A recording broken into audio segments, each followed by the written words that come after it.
Full screen.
What if I were to suggest that you play a key role in the awakening world?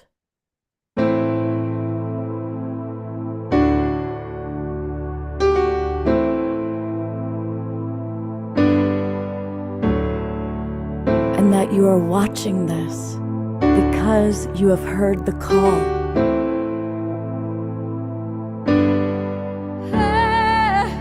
We can start right now by opening our hearts and minds.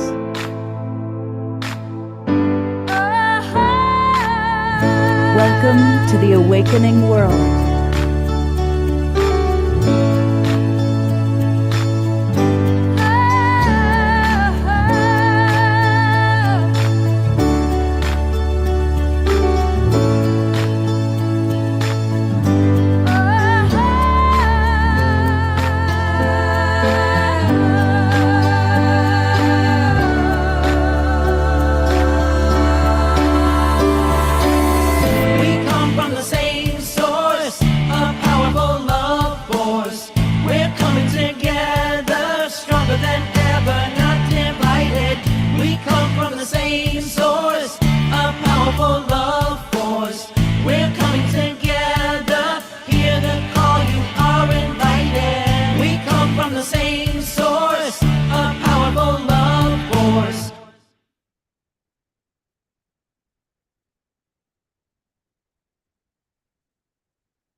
Good evening, everybody, and welcome to The Awakening World.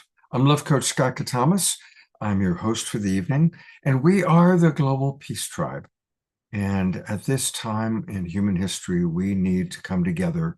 Those of us who are absolutely dedicated to peace and harmony in our world, now is the time that we come together. For those of you that are watching on Facebook and YouTube, welcome. We come together every Wednesday and Saturday night with extraordinary guests. And once a month, we're very fortunate to collaborate with our good friends and colleagues at Soul Search. And so we are going to be actually connecting with my co-host for the evening, my good friend Tangela. She is the creatrix of Soul Search, and she's going to bring in friends like Jenna Lee. And we've got different psychics and healers that are going to be with us. We also have Desiree with us, who is going to be throughout the evening doing her energetic psychic imprinting and also leading our prayer time with us tonight. And we've got a wonderful group of guests and presenters. But for those of you who are new, we always start with music. And we are blessed to have our house musical artist, the one and only Omashar, who's going to get us off moving and grooving. That would be me, and welcome everybody. And I know Diara's in the house too, Scott. So okay. Yes, we'll have a wonderful prayer time a bit later. And so home is where the heart is, and the heart is right here in the center of our being. So again, welcome everybody who's watching on all our streaming partners, and of course Facebook and YouTube, as beautiful Scott just mentioned. And this song is called Welcome Home. So let's get our booty on, Gerald.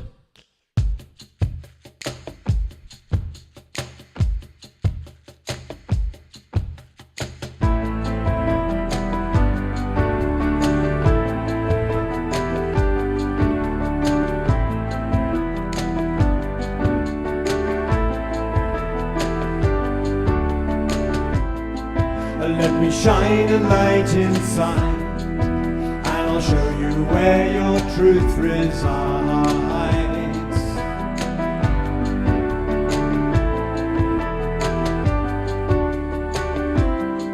Lift your eyes up to the skies, and I'll prove to you that nothing dies.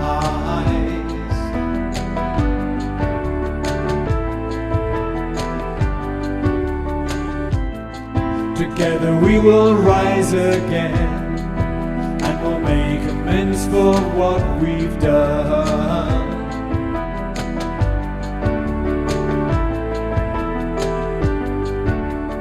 I know you hear me, so please do not fear me, 'cause I'm here to lift you, restore you to glory, and love you and hold you and be your victory.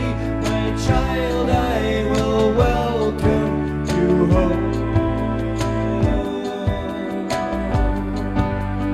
Welcome you home.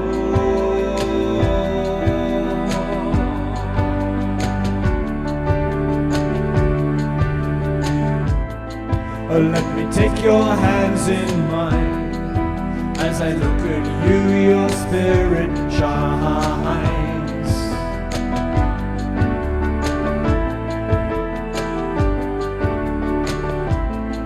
You see, it's true that we are one, and we came out from the central sun.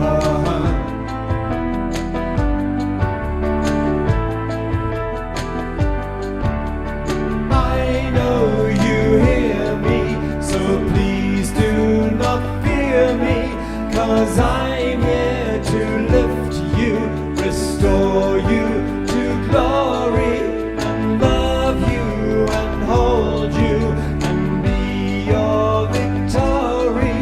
My child, I will welcome you home. Welcome you home.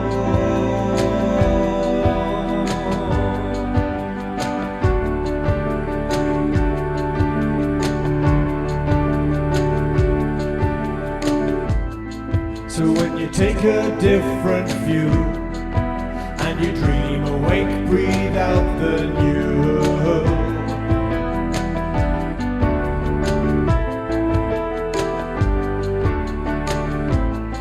The world will come alive again as we dance and sing and make new friends.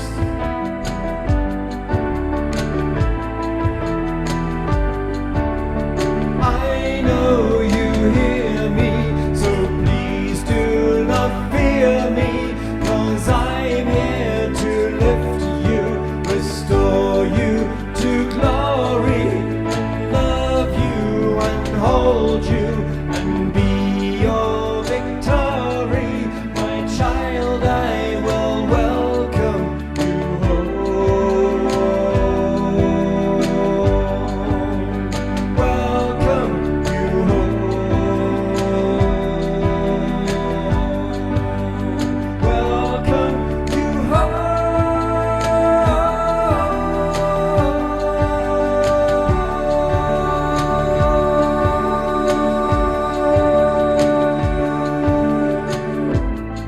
So let me shine a light inside. I'll show you where your truth resides. And lift your rise up to the skies. I'll prove to you that nothing dies.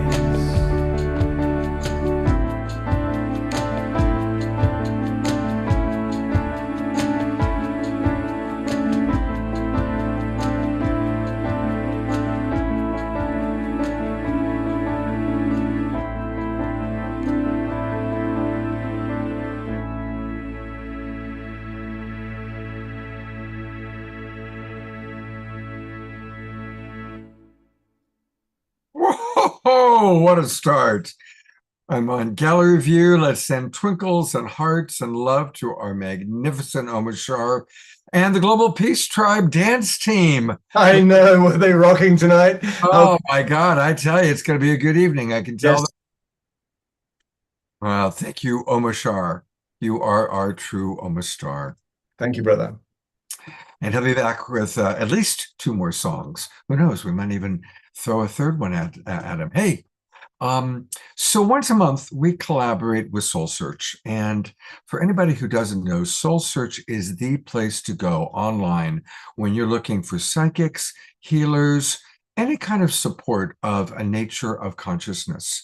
And they have an extraordinary group of people. You're going to meet 5 of their practitioners tonight. And they also put on enlightenment expos all over the southwestern United States. In fact, they're coming to us right now from Dublin and Pleasanton. That's in the San Francisco Bay Area. And I'm going to now welcome my co-host for the evening, the lovely Tangela. She's the one you're seeing on the right. And her first guest, Jenna Lee. Thank you, Scott, and hello, everyone. It's always amazing to be with our soul tribe, our soul family, as I like to say. Omashar, thank you for getting us off to an amazing start. And like Scott, like you said, at Soul Search, we're here to support the evolution of consciousness, support the awakening of humanity at this time. What I was telling everyone today, all of our attendees coming here, that it may feel chaotic outside, but we're here to be the light and to hold the light. And when we come together as soul family in this way, we create vortexes of energy like we're doing here in Dublin, like we're doing here tonight online together as the Global Peace Tribe. And this is what is truly elevating consciousness right now. So I know people are frustrated, they feel challenged, difficult times. When you look at the news, you can just feel hopeless and in despair. But just know that we are in the midst of a great awakening, and all of us here together, coming together, are supporting that happening. So love to be here with you guys. Thank you so much. And at Soul Search, of course, you can find all of our amazing practitioners like Jenna Lee here and many more who you'll be meeting tonight. You can connect them on our directory, soulsearch.io. And of course, you can check out all of our shows on Soul Search TV. And we are here as one global family together. So thank you, Scott, and thank you, Global Peace Tribe, for having us. And without further ado, I'm excited to introduce Jenna Lee, who is actually from the Phoenix area, and she's come to our Bay Area event. She'll be speaking tomorrow, and I'll let her chat a little bit about that. But just to introduce her, she is a consciousness guide, speaker, and channel devoted to helping people uncover the deeper patterns and energetic imprints that shape their lives. Through her work with soul level awareness, intuitive insight, and multi-dimensional energy work, Jenna supports individuals in reconnecting with their authentic essence and stepping into greater clarity. She's the founder of My Awakening Within, where she offers transformational programs, retreats, and energetic attunements. She is also the co-host of the Erotic Spirit podcast, where she explores sexuality, healing, and life force energy through honest and grounded conversations. She's here meeting with so many souls, doing her beautiful Akashic Records work and Akashic Soul guidance, and will be giving a talk tomorrow on divine sexual healing. Yeah. Right? So Jenna, welcome, and thank you for being here.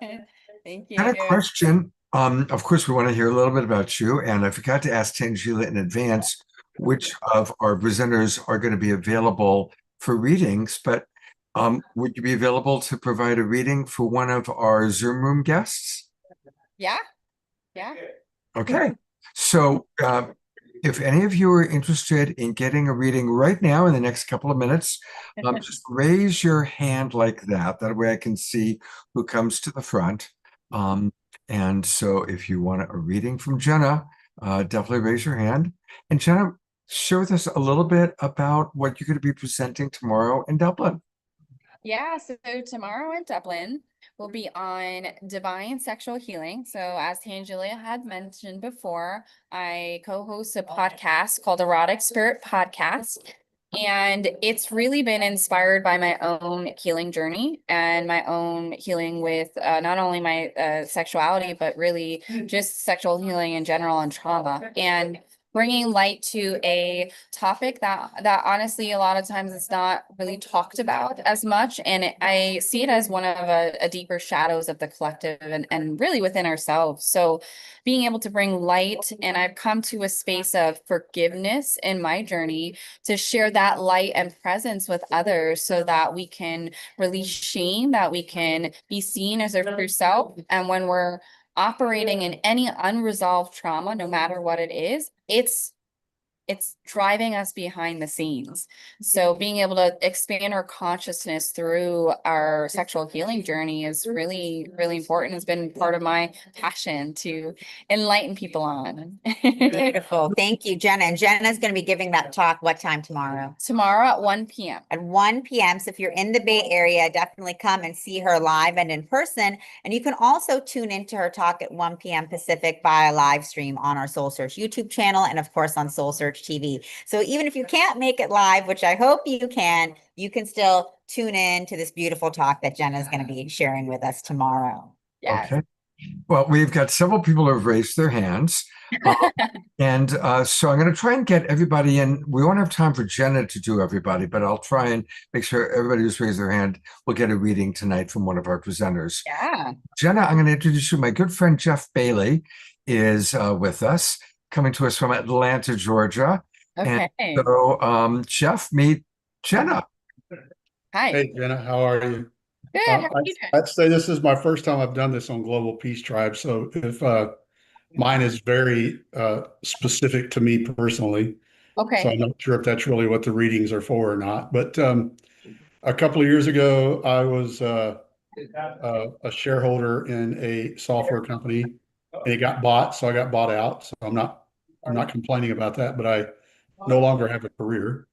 And I just started a company, but it was basically doing the same thing that I've always done. Mm. And I'm just not real sure how I feel about that. So I was just wanting to see what you could kind of pick up on that. Yeah, absolutely. So just tuning into your space and tuning into the field here. There's also just one other, I also, like to go based off of what people say as well. And right, just being transparent, when we step into things and we bring things to the world, it's about passion and love. And if there's any delay, right, there's a little bit of, I'm feeling a little bit of burn feeling from just the previous experience and a little bit of grief. So I see that. I also do energy work. I feel that in the heart. And I just see that expanding and moving and clearing out.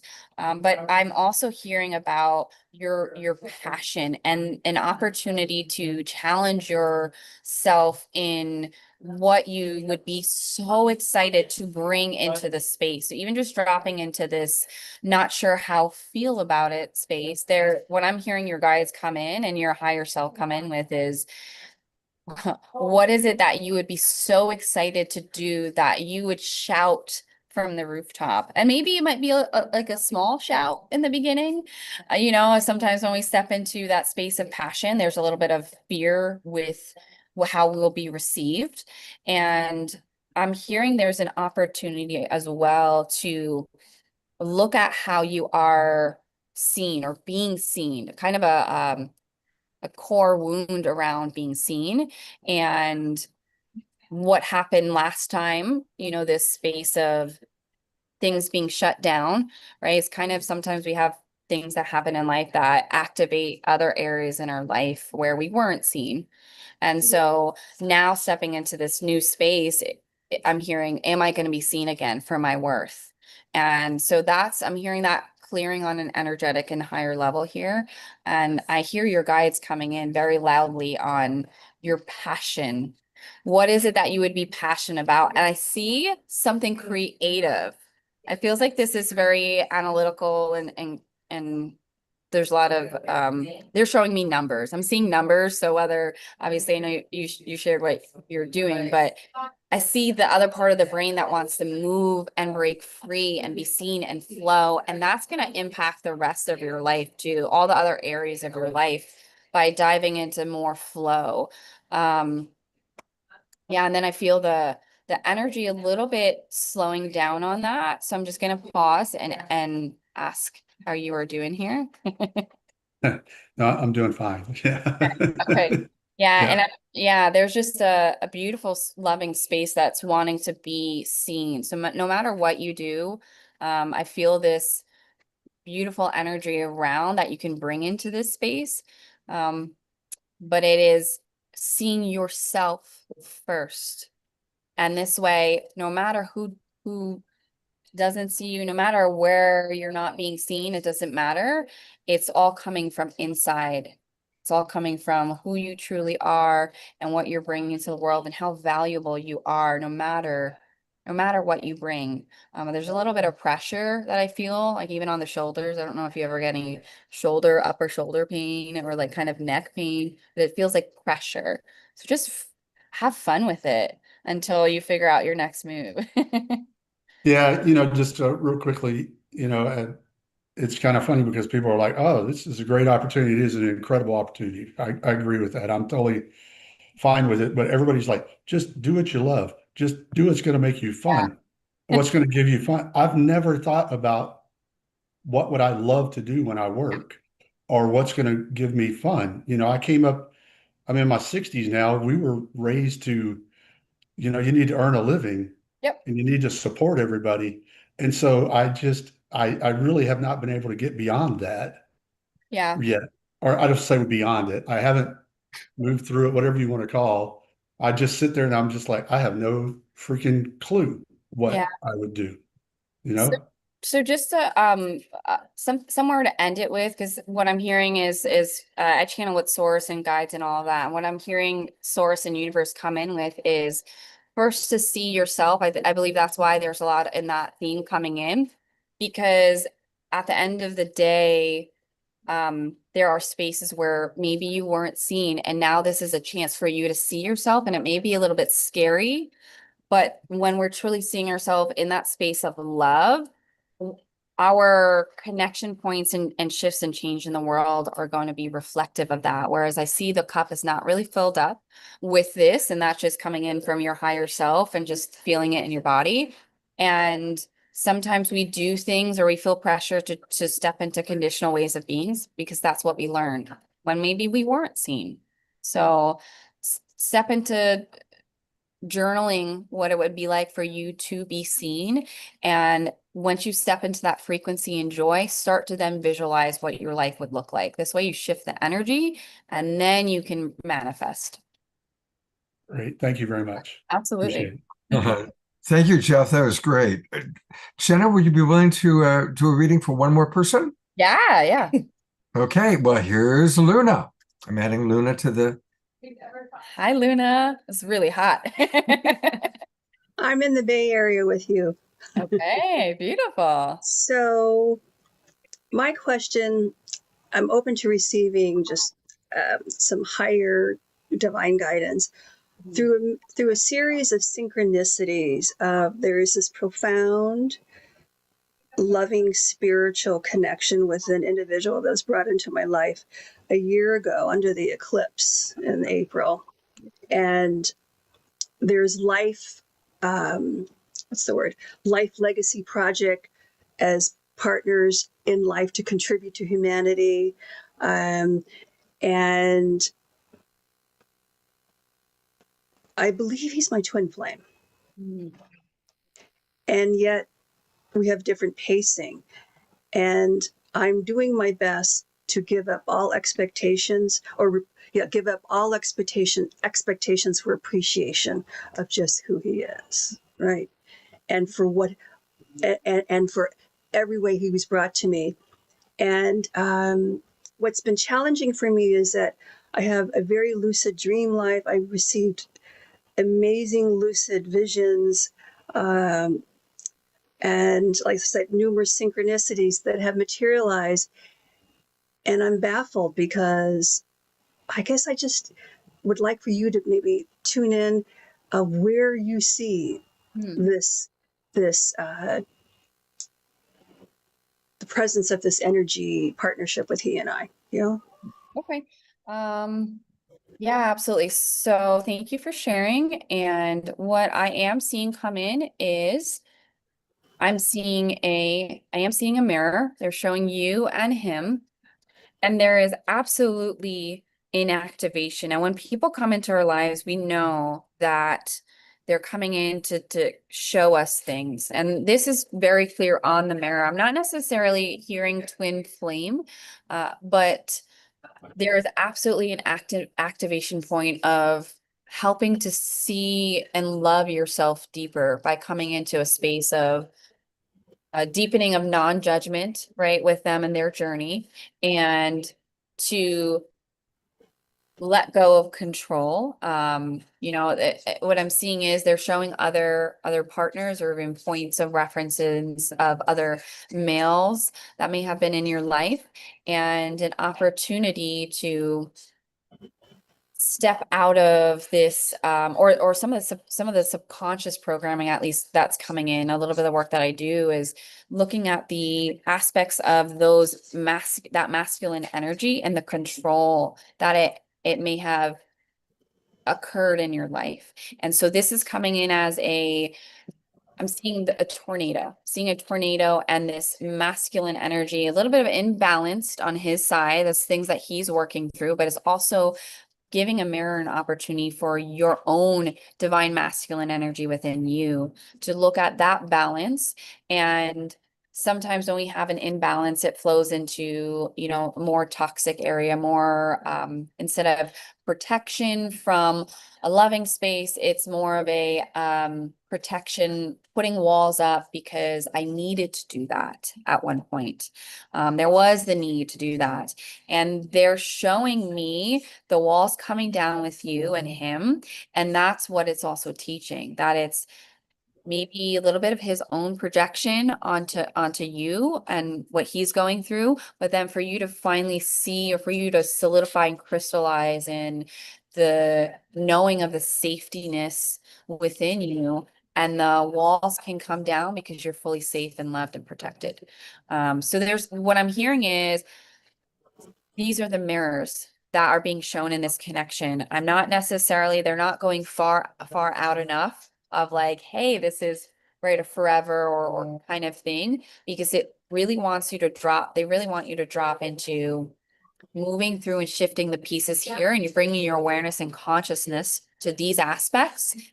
And I see other doors opening up for you. So that means that can mean a lot of things, but I'm seeing all the threads of possibilities as we're in multiple timelines and we shift all these things. And I see the heart expanding when you drop into this expression deeper and crystallize and solidify these knowings within your being. And I do see work together, but this is the work. This is part of the work, this internal connection point within you. So I'll pause there because I know I said a lot. Just to see if you had any clarifications there. Uh, no, I think the only thing for me is that I'm pretty, I have pretty well established spiritual foundation in my life. Yes. So I call into my life, right? And I surrender at the same time. So that's what's been an interesting journey about this, is because Yeah. we've had the conversation there. We don't believe in coincidences, right? This was all a matter of, right. We called each other into each other's lives. And so, Yeah, absolutely. and there's a profound spiritual loving connection with us. Absolutely. And there's no other way to, when we are here on a soul level to do this deeper work, where we get to be reflections and more present, we get in deeper. There's without a doubt that soul love. And this is inviting all of these things to be deeper, to go deeper, because you do have the foundation. So now it's calling in deeper aspects of you and may activate some of that older divine masculine energy that you've witnessed in the past, because you are dropping into safer spaces and more will be revealed, more layers. And what beautiful way to experience the journey. So Thank you. hopefully that helps. Yeah. Beautiful. Jenna, you are really just a wonderful presenter. I really am appreciating just your wisdom, and I want to let people know how they can get more of Jenna. First and foremost, come to Dublin. For those of you in the Bay Area, tomorrow. Jenna is live in Dublin, so you can am. experience her beautiful magnetic energy in person. So if you guys are That's there, come on down. And Scott will be here too tomorrow. so, Jenna. I look forward to getting a hug from you tomorrow. Yeah. Yes, and Scott is giving an amazing talk on relationship mastery, which at our last expo 2 weeks ago brought people to tears. Scott, it was very powerful, Beautiful. very powerful. So Well, I just want to let people know, because most of our people are not in the Bay Area. So I'm going to show you two websites, everybody. First of all, remember that everyone you're meeting tonight, you can see and you can connect with them by going online to soulsearch.io, and then every one of these people is here. So for example, here's Jenna Lee, and you can reach her by contacting her. And then, of course, she also has her own website. And her own website is the same theme. Her own website is myawakeningwithin.com. Myawakeningwithin.com. And Jenna Lee, is there anything you'd like to make sure that our audience knows about that's on your website right now? Yeah, well, I mean, I guess the big thing that I do is the Akashic source code sessions. I channel at source, work with the Akashic records. Can be done one-on-one, but I'm also promoting retreats I have in July, which is Sedona and Mount Shasta.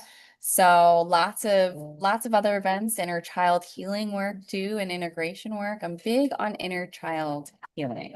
That is where we learn all of these patterns, all these belief systems.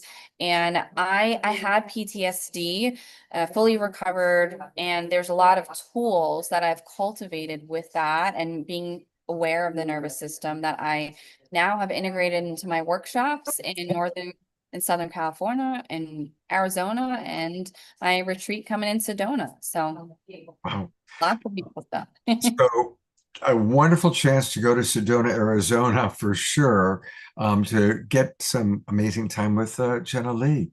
yeah. Jenna, thank you so much. I always enjoy when you're on the show. Thank you. Thank I'll you. look forward to Thank you, Jenna. At least she had a long day here in Dublin after coming all the way from Phoenix. So we Yeah. really appreciate you and taking the time for doing these beautiful readings. And Yeah. so all of you who are tuning in, you get to really feel her energy and the depth of Jenna's work in just such in a few short minutes. So imagine the depth that you can go at it, for a longer time. So come by, see us in person tomorrow, and hope to stay connected with you all. I'll see you Bye. tomorrow, Yeah. Jenna Lee. See you tomorrow. Yeah. Uh, Jenna. and we have another guest coming right We up. have another guest. We have another guest. She's coming in right now. Thank you, Jenna. Take care. Donna Hartley. She is our next guest coming in, and she is an amazing past life reader, world renowned, and I'm excited to share with all of you about her a little bit more.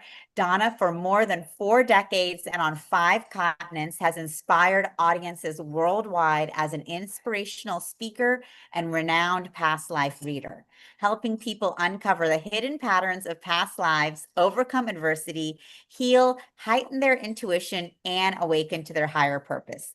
An international keynote speaker, former Miss Hawaii, and television actress, Donna has shared the stage with legends such as Robin Williams and Dick Van Dyke.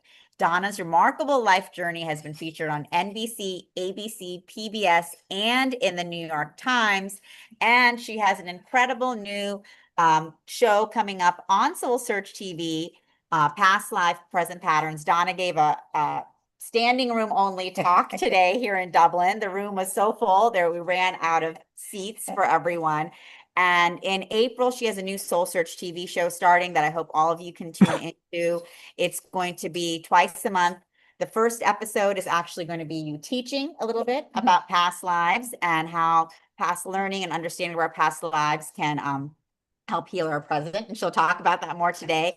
And the second episode of the month is actually a chance to do live past life readings with Donna, which is very powerful. I have done some past life readings and they are quite illuminating. So I really encourage you all to tune in starting next month, April 1st, into Donna Hartley's show, Past Lives, Present Patterns. And welcome, Donna, to the show. It's great to be here. It's great to be in Dublin. So this is the question I want to ask as the viewer. Have you lived before? And the answer is yes. Will you live again? The answer is yes. And will you be held accountable for your actions? Yes. Now understand that nobody judges you from the other side when you pass on and you're in that other dimension for a while, but you get to understand your life. You get to look at it honestly and you get to say, okay, I like that about it, but I didn't like that about it. So I'm going to go back again and I want to clear this up. So that's why we recycle, okay? And plenty of them on Earth. You know, the dimension goes to 3. So that's the Akashic records. But if you're above that in the galactic records, then it's got to be, did you live on Lemuria? Did you live on Atlantis? Are you a starseed? So there's all different levels. But in this time period, I want to talk about a pattern that shows up in so many people. And this is the question I hear. Why am I feeling unworthy in this lifetime? Why do I sabotage my relationships? Why do I not get promoted at work? You know, what is that? Well, those patterns started way back when in another lifetime. And then you had them again and again and again, and in this lifetime. But once you become aware, then you're here to overcome that pattern. And I'm not going to tell you that's going to be easy because it's not. But once you become aware, it's like, okay, now I can do something about it. So let me just tell you a story about a pattern. And then that pattern, you can see that, you know, there was something that had to be done. All right. So the story starts back in the medieval times. Okay. This lady was feeling so unworthy, you know, and she just had this sabotage thing and she wanted to understand where this was coming from because she had lots of heart surgeries, you know, and she never felt like loved in her heart. So she went back to the medieval times and she found out that she was an urchin, you know, I mean, like in the streets, and it was a little village and her parents had both died and she was stealing apples and stuff. She was like 14 years old. And then the Lord of the land saw her. So he sent some women, they cleaned her up, they gave her a little room, she had a bed of her own, she had food, she had a fireplace. I mean, this was wonderful. Yes, she was a mistress for this Lord of the land. And yes, the village judged her, everybody judged her, but she didn't care because she had food, she had someone who loved her, she felt like. She got pregnant years later, 5 years later, and she told him, you must leave your wife. You must marry me. He said nothing. Next time, she said, you must marry me. He said nothing. Well, unfortunately, she did lose the child. The child, you know, so it aborted. So she lied to him, though. She didn't tell him that happened. She still said, you must marry me. So one night she was walking, she had this beautiful green cape on. And, you know, he'd given her, oh, she felt so wonderful, so warm. And these 2 men rode up. One took a dagger and he stabbed her right in her valve, right at her heart. And she died and she fell in that gutter. And the people of the village didn't even put her in a grave until 3 days later. So she died with hatred, with anger, that feeling she wasn't worthy, that no one would ever love her. Okay, that's the past. Let's come to this life. Okay, who was that lady? That's my story. And if you look me up, you'll see I had 3 heart surgeries in this lifetime. 3, and they always were for my aortic valve. Did I marry in this lifetime? No. See the patterns that keep showing up because I had that unworthiness that I lived for years and years, and my heart valve just kept giving out, and I had to replace it. So I finally said, that pattern is absolutely stopping me. I got to go in. I got to heal it. I got to forgive myself for that, my lies in that lifetime and for what I did. I have to live in the present and know that I am worthy. So once you understand a pattern in a lifetime, another lifetime, then you can bring it forward to this one and heal it. So here's some of the steps and some of the tips that I want to give you on healing. Now, I'm not going to tell you it's going to be easy, okay? Because it was not. So I repeated that pattern. I had a father in this lifetime that was violent with me. I had men that walked out on me, left me prom night, nothing important, my prom, okay? Stood me up for New Year's, okay? Put one on the house from a deed of my house. Oh yeah, he took me for a lot of money and left with a younger woman. So did I create that unworthiness? Yes. And then when I said, this is the last of the longest of the worst, it never happened again. So finding out what your patterns are so important. So the first thing I had to do was scream, pound the pillows, cry. I had to come to terms with that was me. I was part of that. But I said, I choose to heal it in this lifetime. So then I meditated. Okay, I started to calm myself down, understand that I'm in charge, that I could heal this. I trusted my intuition that says, yes, you can. So I had to forgive myself. That was the hardest one. Forgive yourself, to know that you're human. Doesn't matter. Don't judge yourself in that life. Don't judge yourself in this life. Know that when you come in this life, you're a pure soul, pure. You just attach all this crapola to it. Okay. So you got to stop that and say, no, I am not going to do that in this lifetime. So what else did I do? Another thing was I went out in nature because that's what heals us. Ground yourself. I walked. I live in a mountain area. I walked in the mountains. I was grateful every day, grateful for the wind and for the snow and for the water. I started becoming grateful that I was alive in this life, and I understood that I had the power to heal. The other thing I always say, and people look at me like I'm nuts, but it's okay, the junk food. That's right. When you're eating all that sugar, it just makes your brain go crazy. You become a follower. You don't become that inner leader that you were born to be. So you got to count the sugars. And you know what? They disguise it. So for example, if you look at a label and it says 5 grams of sugar, that's 1 teaspoon. If they said 15 grams of sugar in that food, that's 3 teaspoons. Please don't go over 20 teaspoons a day. I'm telling you, that one ain't easy because it's everywhere. But once you start to get rid of that processed sugar, you understand that you're in charge. Okay. Another thing, at every night I went to bed, I said something grateful. I was grateful for that day. And it could have been a crappy day, but I was grateful I was alive. I was grateful the sun was out, all of those things. So if you take those steps, the other thing I do is I break contracts. And I had to break a contract, So I took a string, okay, and about 12 inches long, and I said my name on the one side. I'm Donna Hartley, and I choose to have a healthy relationship with myself for the highest and best good. And I said it with contentment. And then over here, I said, these are past lives. This is where I feel unworthy. And I'm going to cut that. I'm going to break that contract of unworthiness because I never want it in this lifetime. And then I burn it. Okay, and I make sure I burn both strings, okay, that it dissolves, but I make a conscious intention. So when people say they're unworthy, I say, and you can get over that. You can work on it. You can find out where that pattern came from, and you've had it in different lifetimes. I always go as a reader to the root problem, the root life. And I say, this is why it's here now. You having the wisdom to understand it and to heal it. Comments, Darla? Yeah, no, I think it's really powerful the way that Donna works with past lives, having having gotten past life readings from her and seeing you in action at the expos. And I see Susan Bloomquist saying, wow, I've never heard anyone cover so many bases in such a short time. Yes, that is Donna. She covers a lot of bases. But what I think is powerful is that you acknowledge that, there's specific past lives that have to do with specific issues and patterns that come up. Yes. And so you ask, okay, what is the question that you want to address? Is it something love life, business and finance, career related?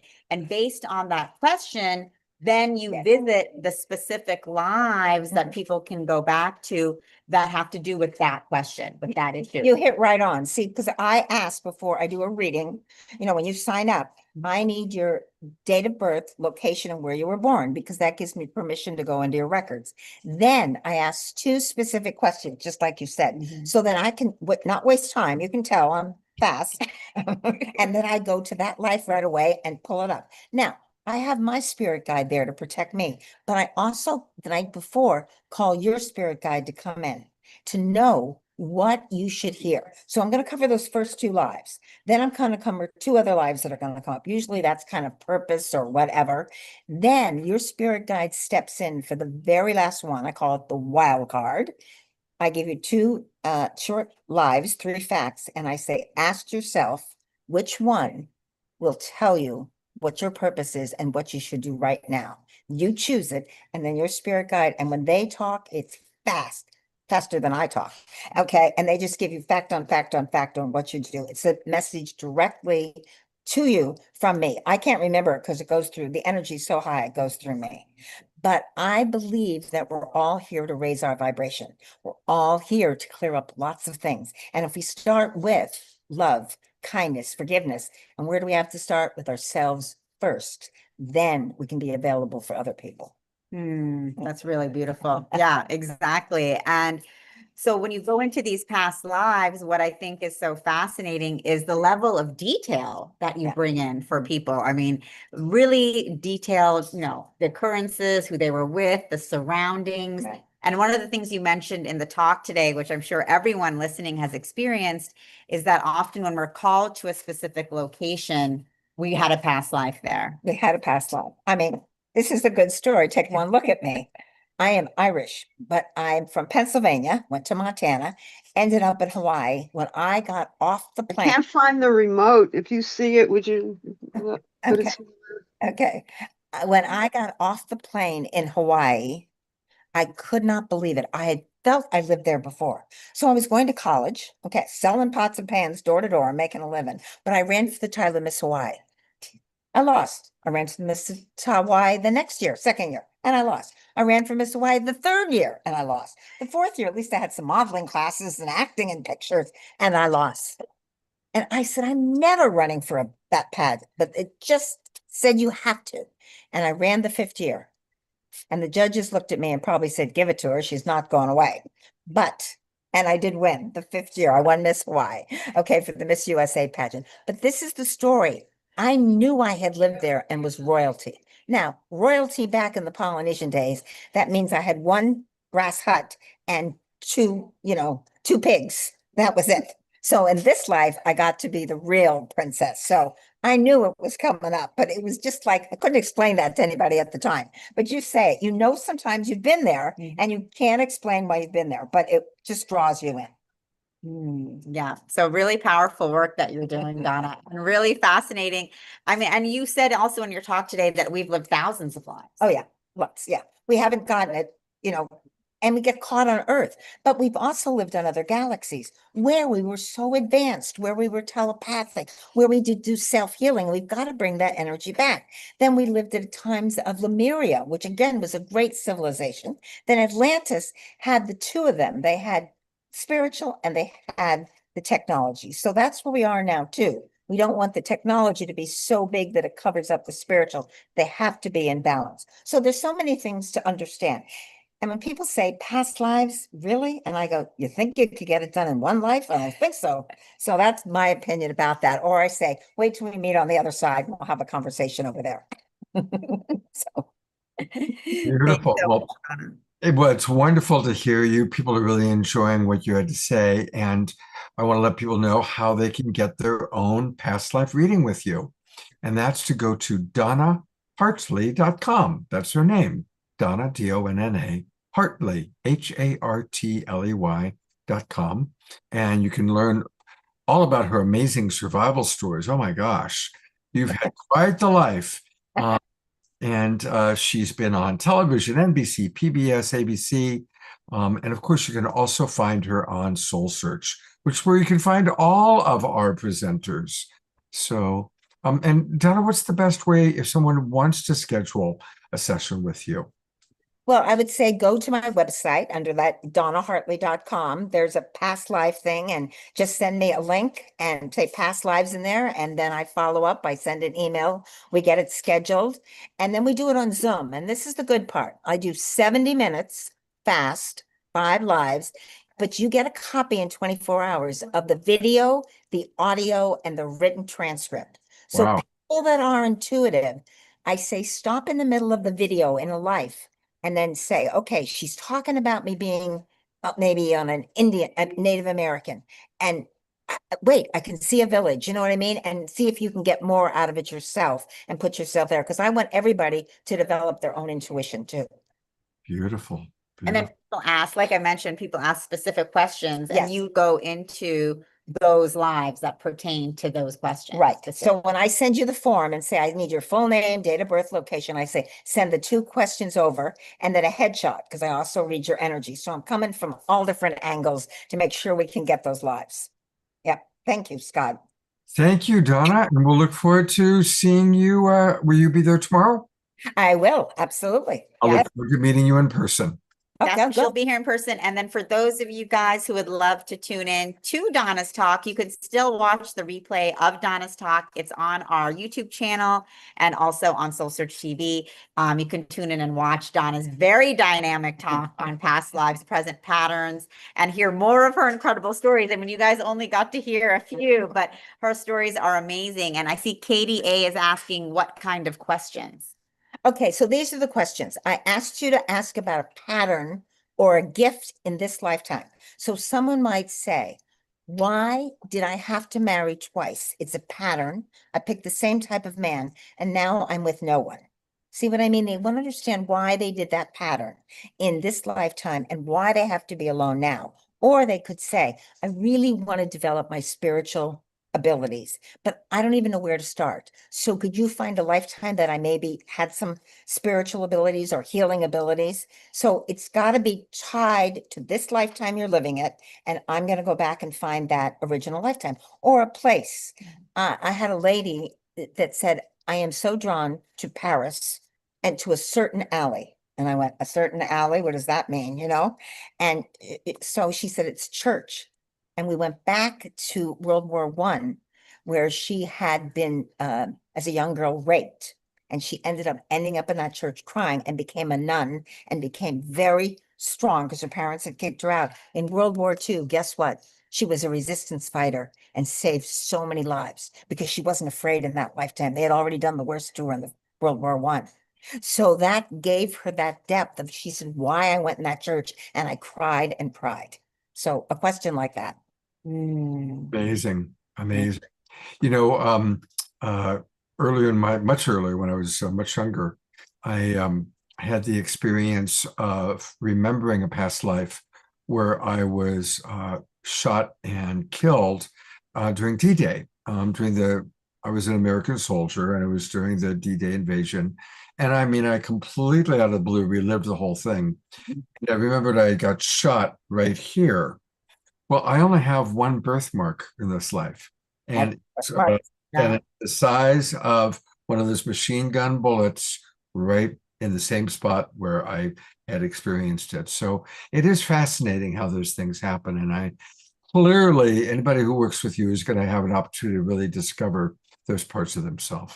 Scott, now that you're mentioning that too, one of the things Donna spoke about today is also how our pets, and Scott has a beautiful pet who you'll meet tomorrow, Jasmine Bear, his wonderful dog. And you spoke about how our pets also return to us from our past lives. The pets are here to love us, protect us. Yeah, absolutely. So Scott, I look forward to seeing your pet tomorrow. Absolutely. You will definitely look forward to meeting Jasmine Bear. Yes, and Donna's cat, Starry, was with her in several other lifetimes in ancient China and in Africa. In Africa, yeah, too. Yeah. So really, really fascinating how just the people around us and our pets and our loved ones are, we're all soul family coming together time and time again. So Jasmine Bear's been with you for a long time, Scott. Of that, I'm sure. But it's going to be really fun to meet you tomorrow. I look forward to that. Okay, thank you. Look Thank forward you to so it. much, Thank you so Scott. much. And so for all of you guys tuning in, definitely April 1st, we'll be premiering Donna's show on Soul Search TV, Past Lives, Present Patterns. First episode is going to be her teaching. It's around 8 minutes. Yeah, So it's it's 8 minutes, it's yep. a short teaching on past lives. Yep. And we have six of those for 6 months coming out the first Wednesday of every month. Easy to remember, the first. And I was born on the first. Okay. And then the third Wednesday of every month, she'll actually be doing mini past life readings. So this is a really great opportunity because I don't think Donna has ever does that anywhere. I didn't. I've been so busy. I Yeah. never did the mini ones, but Yeah. this great lady said, come on. I was like, come on, let's try it. Jeff Bailey saying, can't wait for that show. Okay, Amazing. good. Yeah. So So the show is going to be, I have a theme for the show when it's live. I'm going to say, okay, I'm going to talk about phobias, the first part, and give you ideas what phobias are, how they show up. Then the questions that people will sign up for and have the reading has to do with a phobia, because then I want to show you how it happens in real life and then how you heal it. One will be on traumas, topics like that. So yeah, so stay tuned, guys. We're going to be going into some of your past lives coming up pretty quickly. And thank you so much, Donna, for sharing all of your wisdom and talent with us. Okay, now I can go home and rest before I come back tomorrow. Thank you, Donna. Okay, she came from Tahoe. Yeah. So yeah. I'll look forward to meeting you tomorrow. Okay, And thank we'll be you. And back. thanks for everybody. You could have been anywhere today. Thanks for spending time with us. I appreciate it. Thank you. Donna. Thank We'll you. be back to Tangela in a little bit, but it is time for a couple of Global Peace Tribe announcements and another Omashar song. I want to let people know that, speaking of Soul Search, you've heard me mention it, I will be tomorrow in Dublin, and I'll be doing a talk on relationship mastery. And for those of you who can't make it, we are going to also do it online. It'll be a hybrid experience where you can watch online. For all of our subscribers, I will send out an email with the link. For those of you that are in the Zoom room right now, I just put the link into the chat box. So join us at 3 o'clock. And hopefully Omashar will do at least one song, perhaps towards the end, and if he gets there in time, both. And so hopefully I'll see some of you in person and the rest of you all online, and I'll be answering specific questions that you might have about your relationships. So that's always a fun thing to do. And speaking of Omashar, our Omastar, he's got an important announcement to make, followed by a song. Okay. Da, da, da, da, da, da, da. I didn't realize I was going to be on now. So can you hear me okay? You sound great. Good. Because I'm this coming week I'm at the Sedona Ascension Retreat in Sedona. How about that? And I just have a little thing here to share with you, but I have to press my sound. This is a little reel I created for the retreat, and I shall give me a moment to get my head around this. Because I have to share screen and I forgot to share the sound thing in the beginning. So just twiddle your thumbs. Share computer. There we go. And here we go. And now the choice is made. We hear the call to freedom. Our lives will reveal all. There are no shadows, no fall.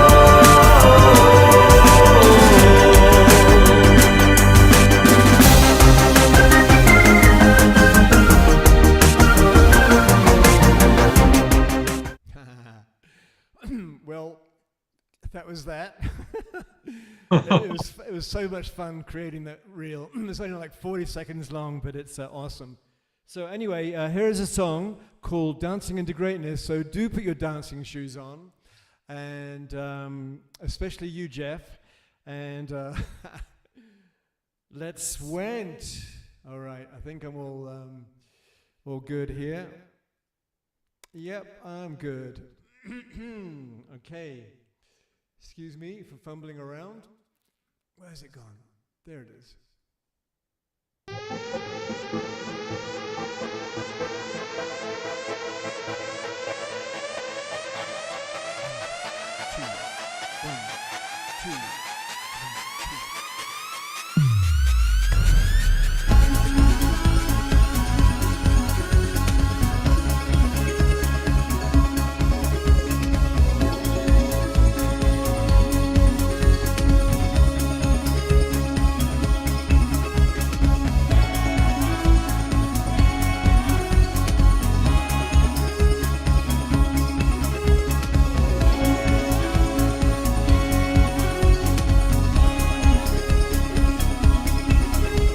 World of ours, we're here to thrive together,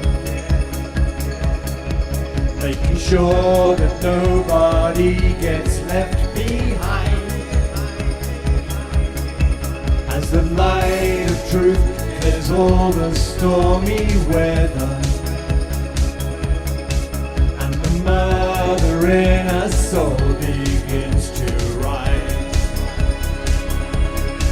Through our heart of hearts, we start to know our greatness.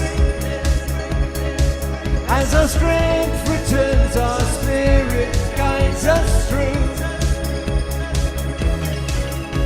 Our eyes behold the rising of the phoenix, and the dance of life begins to birth anew.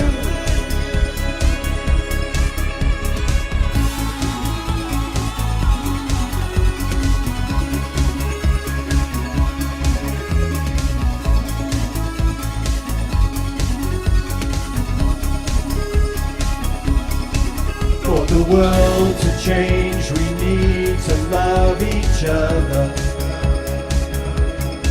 What we feel affects the scene we see out there. Look around, forgive your sisters and your brothers. For us all, the time is now to build anew.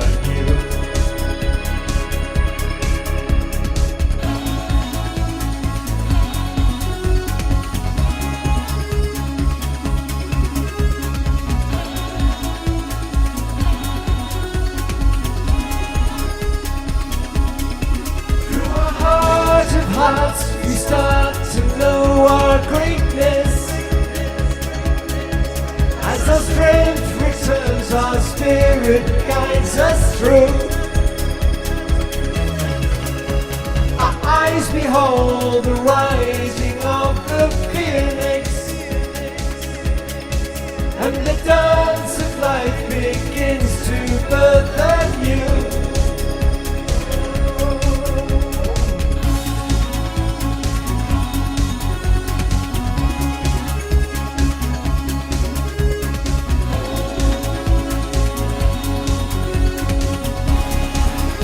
Here we go!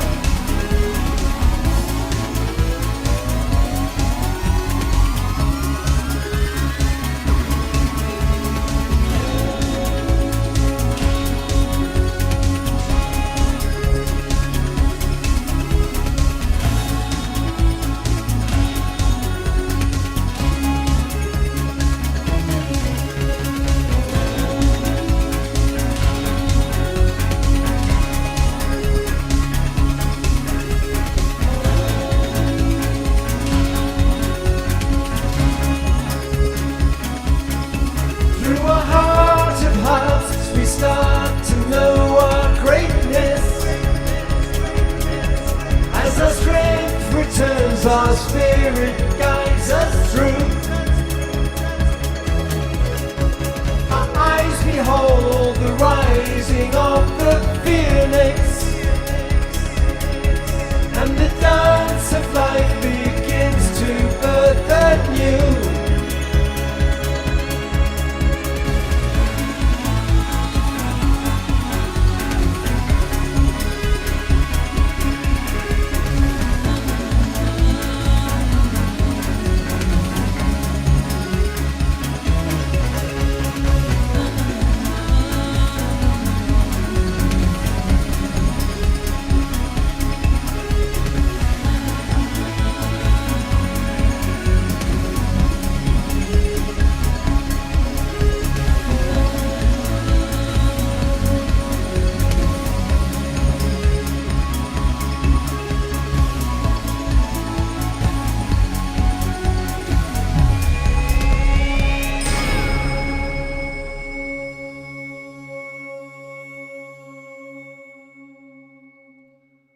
Wow.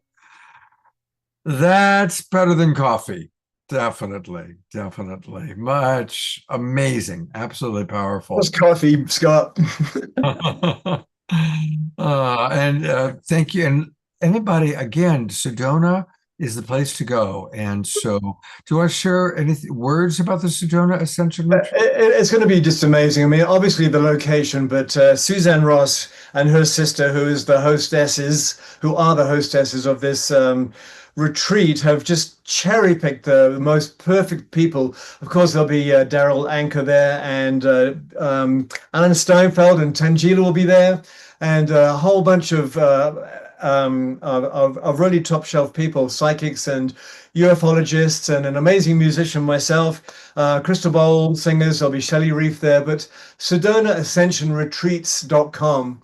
You can check it out. And yeah, there's a whole bunch of people there. Who else is there? And I just happen to have the poster right Thank you so much. here, of course. There it is. Tim Henry, who's been on the show recently, Carolyn Corey, Bashar, Jimmy Church, he's a trip. He is a trip, and the beautiful thing is it's a cumulative effect, and you're all in this. It's a 3-day event, and you just build and build and build the energy until by the halfway through the second day, you just love everybody, and so there we are. Thank you. I'm really looking forward to being there. Absolutely, it's going to be amazing. So, yeah. Thank you. All right, Michelle, we'll be back one more time for our closing song, and hopefully, I loved watching Shakti dance her little booty off, and I hope she's got the energy because she's up next. And to introduce her, here is my wonderful co-host, Tangela. Thank you, Scott. And Omashar, that was quite the song. Thank you. We're all moving and grooving, and I'm excited to see you in person in Sedona next week. I'll be doing the opening live activation and meditation to open up the Ascension Retreat Conference next weekend, which I always love to do. So I'm excited to see you there in person, Omashar, as well as all of the other beautiful souls that will be there. And I'm excited to introduce our next guest, Shakti Botazi. She is first time here on The Awakening World, and she's one of our amazing luminary soul search practitioners, and she's coming to us live from Mount Shasta, which is also one of my favorite places that I go to quite often. So we're all bringing in that Shasta energy with you, Shakti. And just to introduce everyone, Shakti Botazi is a modern day medicine woman, galactic shaman, and soul guide who helps women and men remember who they truly are and step into the fullness of their sacred purpose. A Fulbright scholar, 3-time entrepreneur, and former corporate executive, Shakti channels ascended beings of light and weaves transmissions from Andean, Incan, Buddhist, Navajo, and Curandera lineages into her work. She began channeling in 2012 and has since developed her own healing modalities, including shamanic constellations and the crystalline soma healing method. Her work blends nervous system safety, trauma integration, human design, and multidimensional channeling to guide women from spiritual knowing into embodied living. She is the founder of the Awakened Path and host of the Soul Wisdom Project on the Transformation Network. Welcome, Shakti, to the show. Thank you, Tangela. I'm so happy to be here, and I can't wait to be live in the shows as soon as my life settles a little bit and I finish moving and all of that. But it's wonderful to be here. I've been watching this show for many years, and it's wonderful to be a part of it today and to be able to bring a little bit of my own love for all and to support all. And thank you, Scott, also for doing this, for being the mind also behind this gathering. So amazing. Well, we're so overjoyed you could join us. And I know you'll be joining us live and in person at our Mount Shasta Expo coming up this summer in July. Yeah. For those of you who want to come visit Mount Shasta, we're all going to be there together in July. So mark your calendars. You'll get to see us all in person. So Shakti, tell us a little bit more about your work as a modern day medicine woman, galactic shaman, and soul guide. What does that mean? And how did you step into this? Yeah.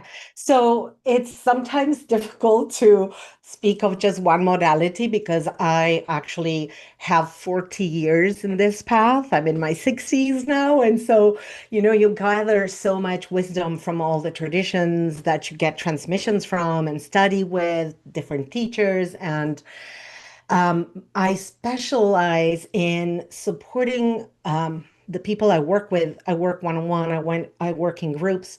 I take people to sacred places like Egypt and Sedona, of course, and Mount Shasta and Argentina and different places. And the work is for the person that's working with me to be empowered, to find their own truth, to remember their essence, remember why they're here, and to begin to live life trusting that remembrance. And of course, when I see that as teachers, and like Donna explained, our what we help others with is a path that we've been through ourselves. And for me, this path opened consciously when I was 19 through three deaths in my family, a sister, my grandma, and my dad, all together in like less than 18 months. And that led to a deep search that led me to the first teacher and then more teachers and guides and traditions and all kinds of places around the world. I was born in Argentina. And um, what that led to was to a path that was very nonlinear, of course, and that it was touch and go. And then I would go a lot into the spiritual world and I would take retreats and I would live divided in two, and that was very painful. I was always for patterns, like Donna said, of past lives.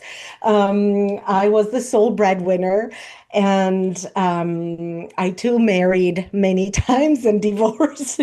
I am happily with my soulmate for 17 years. I can say this now. But that life was such a school for me, and to walk through all the pain and the grief and the discombobulation that I had to go through was, in effect, the biggest gift. And around the year 2012, I had a mystical experience that truly shifted the path of my life. I was asking for that shift. And because I too had the wound of unworthiness, up until that time, I was able to connect with divine guidance and with the beings of light and the multi dimensions and galactic beings and and the earth and all the beautiful beings that collaborate with us in this journey on earth. But I was only able to do that when I had done a lot of work to, in my mind, deserve that. And so I meditated and I lit candles and journaled and then asked. And then I believed that after an hour and a half, I could get a little bitty of information. And I was doing a lot of work to heal. I was learning with many teachers. And this morning, where I was going through a really, really rough time in my life, I was having breakfast in my kitchen. I had sent the kids to school that were very young, in like elementary school, and I was in my pajamas, so all not perfect. I didn't have candles on the contrary, I had my computer close to me, and I was watching a movie that is from a mystic in Brazil, which is interesting. I was watching that movie that spoke about how life is on the other side after you pass, after you leave the body. And I hear this voice that says, close the computer. And I don't. And I'm like, "Pfft," so I keep drinking my coffee and I'm like, close the computer.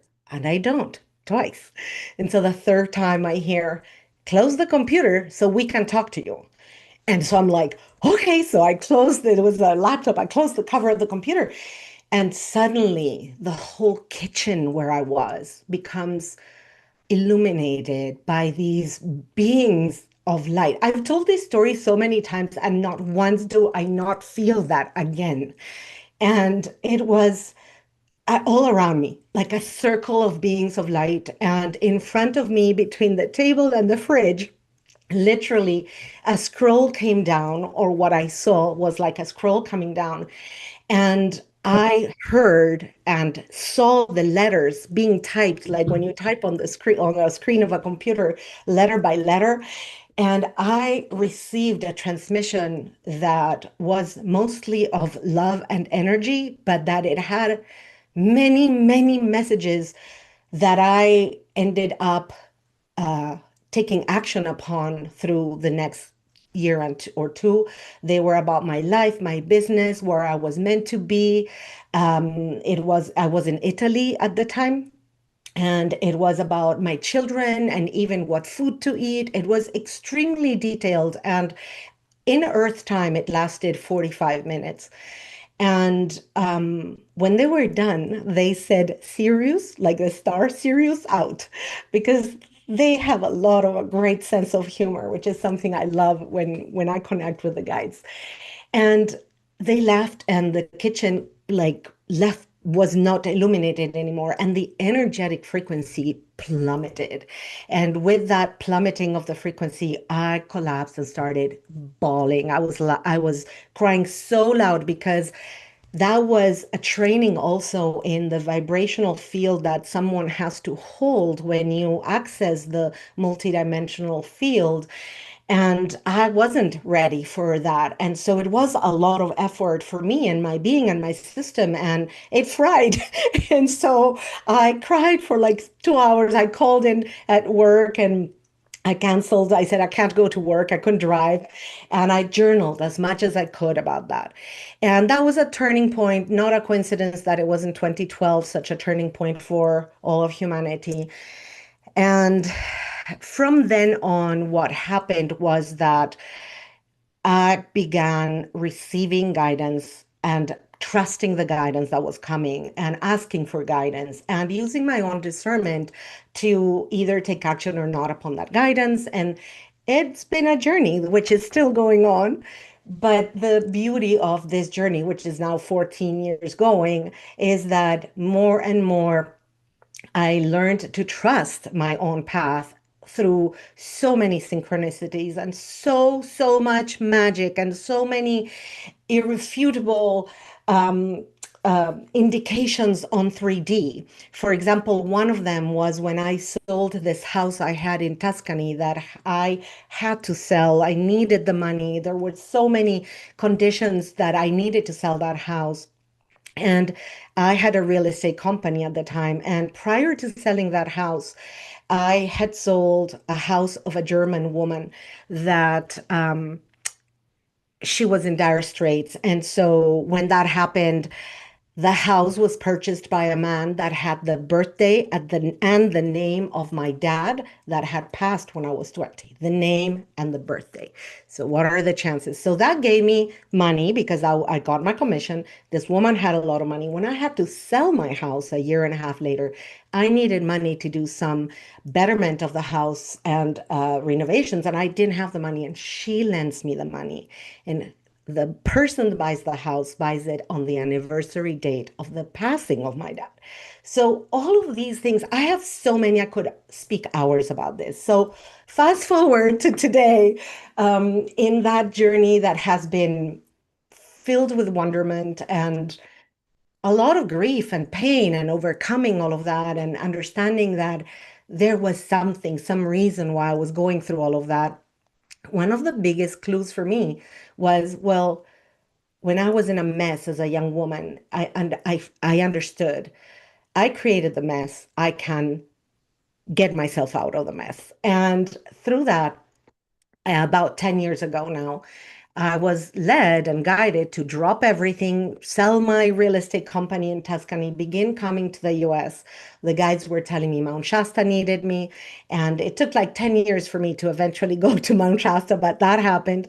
And I lived there and I'm on my way there now. I'm not there right this moment. I'm in Oregon, like Sanjila said, but I'm on my way there. And one of the biggest things that has happened when I work with others is that because I to work with the guides of the other person, my guides. And I have so many, many trainings and traditions and transmissions, is that I utilize whatever is needed to go deep and help the person release the conditionings, release what's holding them back from living their better life, better expression of themselves, and mostly to begin to live their own life, trusting their own source of guidance. And oftentimes that happens so beautifully because it happens where, for example, just a few days ago, I did a shamanic constellation, which Tangela mentioned, which is an ancestral healing. And ancestral healing is important because, just like Donna said, we bring patterns, and oftentimes patterns come from past lives, but sometimes patterns come from our lineage. We take the ownership of patterns that were from our father, our grandfather, or mother, grandfather, great grandmother. And we told the souls, I'm going to go there and I'm going to end this pattern of struggle and suffering for the family. So as we do an ancestral lineage healing, which is called a shamanic constellation in this methodology that I apply, you get freed, you get released from that holding pattern, but with you, your whole lineage. It is so profound and deep. And that also came through my own guidance to learn that. So the other day I was doing one of these sessions, which are very profound and they last like 2 hours. And every time I do these sessions, the guides tell me what elements I have to have on the field. So I can do those remotely. And so they tell me you have to have this kind of crystal today, and you have to have this thing because it signifies this thing or this other thing. And I know nothing about the person or the lineage of the person. And every single time when the person comes online and I begin explaining the field, they're like, oh, I was guided to put this tone and this tone and this card, and they're the exact same. And so that alone opens up the person to a receptivity and an ability to just relax and know that it's going to be okay. And so after that, beautiful healing happens. And since then, I had two modalities fully download. One is the shamanic constellation, and another one is an energy healing method called the crystalline soma healing method. Beautiful. So that's so powerful, Shakti. Do you have like either a short demonstration or a mini session, mini reading, or mini channeling, something that you can do to bring us into some of this healing experience that you have? I I asked my guidance today about this, and I was told to just be present and to bring forth some thoughts for the community and for all of us, connecting our hearts to the collective, and because this is such a beautiful community. So if it's okay with you to do that, Yeah, I would be happy. of course. Okay, Beautiful. so I just invite everybody to listen with an open heart and to just follow my voice and connect to your hearts. Maybe place your hands in your hearts for a moment. In the heart is such a beautiful portal through which we open up to the multidimensionality of our beingness. And as we have our hands on our hearts, feel all the people that are tuning in this moment. And I love to say this now moment, wherever and whenever you're tuning in the replay, in the YouTube replay tomorrow, the next day, it doesn't matter. But for all of us live here, feel the field because it's very powerful, it's very tangible. And with your feet on the ground, connect to this beautiful planet that is this space where we are in the third dimension and interacting with each other, but also have access to all the dimensionalities of Mother Earth, of the Pachamama. And inhale that feeling and notice what happens with you as you're simply tuning into the field. Maybe your heart beats a little bit faster, or maybe you have a tingling sensation, or simply just feel expanded, an expansion in yourself from this connection. And to be in community like this community tonight is so fundamental for us spiritual seekers in this moment on earth. It is especially important at this moment because the illusion matrix, the Maya, the field of Maya, is so powerful at this moment. And it's in what's called the extinction bark. So there's a lot of craziness going on and a lot of bombardment of information and of activity. And it's just going to get louder. This is not going to get better any sooner. What is important is that we have the full sovereignty to hold our field of love and to tune into the higher frequency of love that is available to all of us more than ever before. On a cosmic level, we have Neptune, the planet of agape, the planet of expansion, the planet of dissolution of boundaries, sitting at the very, very beginning of Aries in the zodiac at about 1.5 degrees right now. And it is very near Saturn playing with this dissolution of boundaries, bringing the boundaries and bringing louder and louder the laws, the regulations, the physics of what it means to live on Earth. And this is giving all of humanity this first degrees of Aries are the beginning cosmically of a wave that hasn't happened like this very powerful reset for 6,400 years. Yes, Neptune and Saturn come together every 30 years or so, but together at 0 degrees of Aries, like they were on February 20th, they only come together every many thousands of years.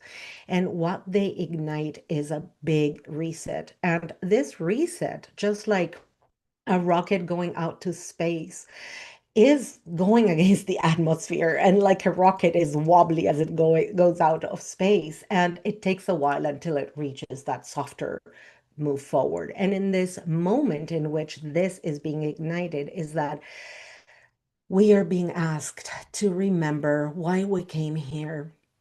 Each one of us that is here on earth at this time has a very definite soul mission. Otherwise, you wouldn't be here, especially since you are in this path of awakening. Otherwise, you wouldn't be here listening to these words. And tune into that. And to do that, also, Jen earlier today said, and Donna said, how they do that and go in nature and meditate and eat foods that are high vibration and find your own way.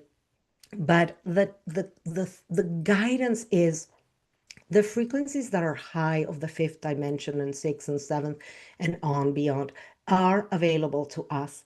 All we need to do is to ground very deeply on earth and to open our hearts and to really centering access that dimension, that frequency, and hold that frequency. And part of how we do that is holding the sovereignty of what we take in, what we take in from energy from the environment around us, what we take in our minds with conversations, what we take in from the news or not take it in because we choose not to, what we take in from food frequencies, from everything. We must become, and this is the Saturn aspect, we must become smart and discern with wisdom what we let in, what we do let in, like love and the frequency of gatherings like this one, and joy and the songs and the music and nature and all the things that feed and nurture us and help us hold the field. Because what's needed is us holding the field and believing that something different is possible, not falling into the rabbit hole of all of the illusionary stories.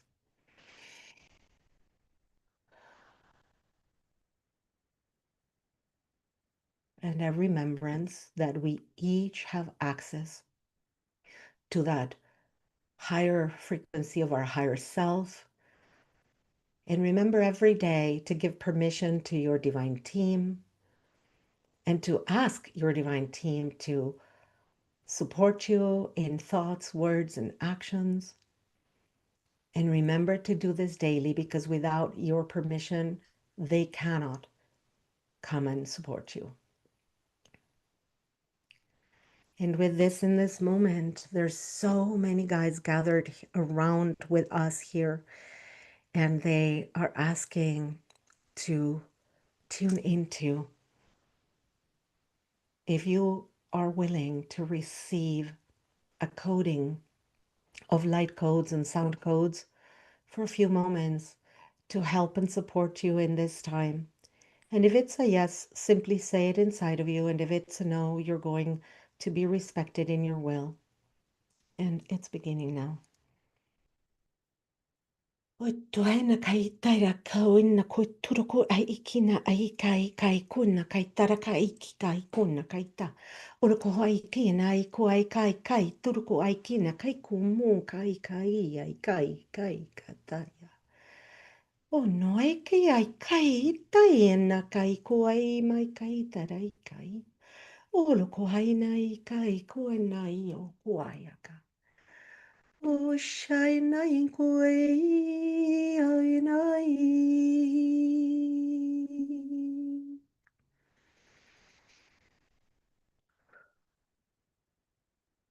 Shai kaya kaya.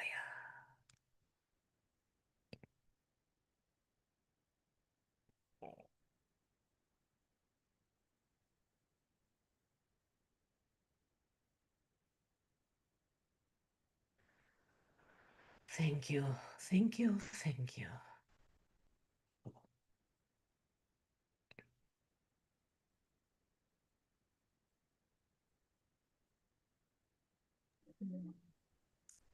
Thank you for that beautiful transmission. Thank you, Shakti. Beautiful transmission, very powerful.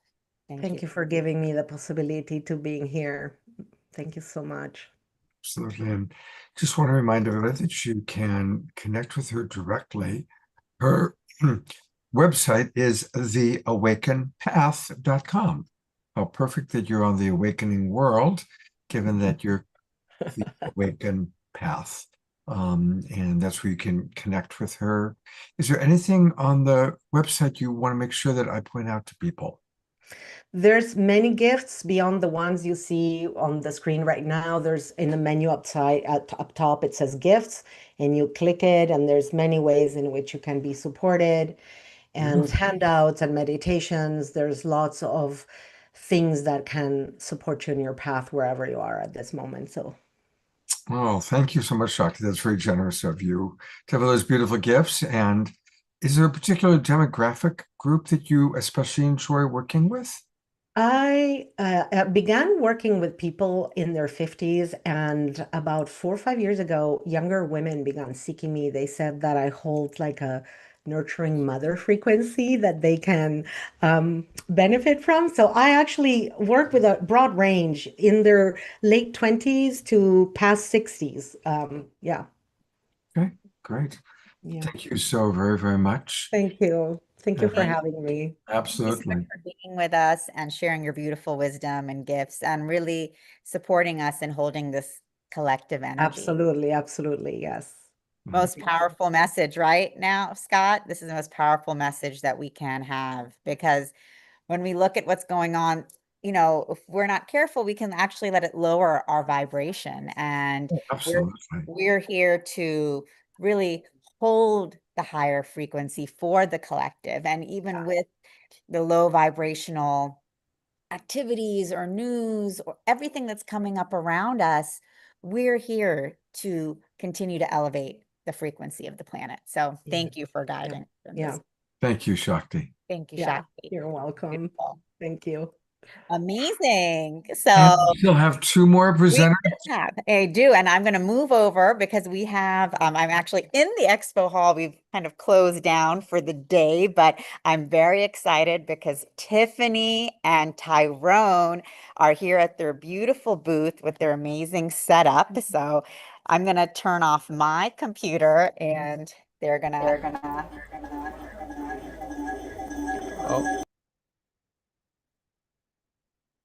Am I spotlight All right. then There we go. on a different computer? Let's put you guys on. All right, so I'm looking for them. Okay. Oh, can you come on screen? Oh, you're looking Oh, for yeah. them? Okay, perfect. Do you see us there? There. There we go. You great.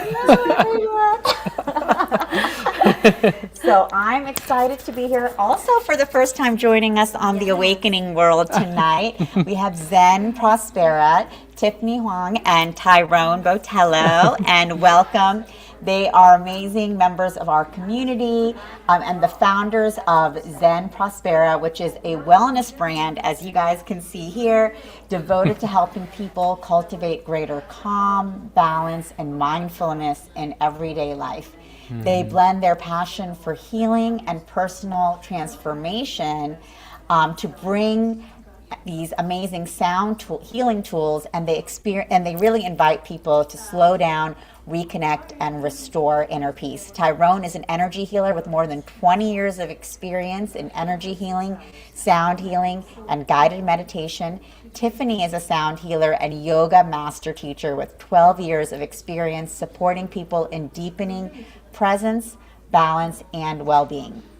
Together, they created Zen Prospera to share the healing power of sound through custom Tibetan singing bowls, sound bowls, their signature bell bowls, each designed with care. So thank you guys for being here. Welcome. Thank you.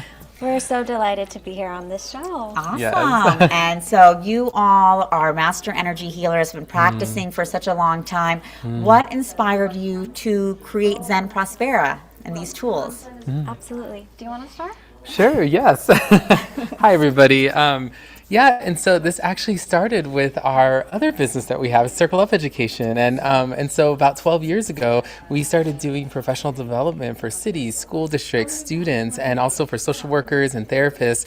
And we always wove mindfulness into everything that we did. A lot of the conflicts that we were addressing and the tools that we were building really had to do with emotional challenges that people were facing, whether it be from trauma that they had in their past or things that were going on in their personal life. And so mindfulness became such a core part of what we were doing. And we found that both of us had this kind of experience in our lives around doing healing work, and we were seamlessly able to kind of weave it into the day-to-day work that we were doing. And we have been using singing bowls the whole time, and people were like, we really love the benefits of using different types of like sound healing and vibrational healing in order to help with mindfulness. And people were like, you have to sell this stuff. And we were like, if we're going to sell it, we're actually going to be intentional about this and actually make them and really, dissect what makes these things, powerful. And so that kind of led us on this journey. And so you guys were having an educational company. Were these people familiar with these types of tools Not or at all. practices? Not at all. So we really, like in our courses and in our trainings, there'd be like 30 to 50 people, sometimes 100, but we would bring our singing bowls and we would actually use them to gather people's attention.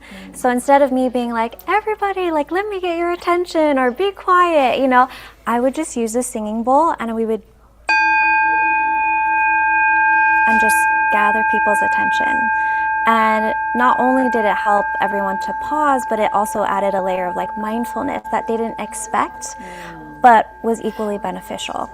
And in the courses that we taught, the trainings, whether we were working with teachers and helping to manage behaviors in the classroom or with like stressed out staff, we would actually lead mindfulness.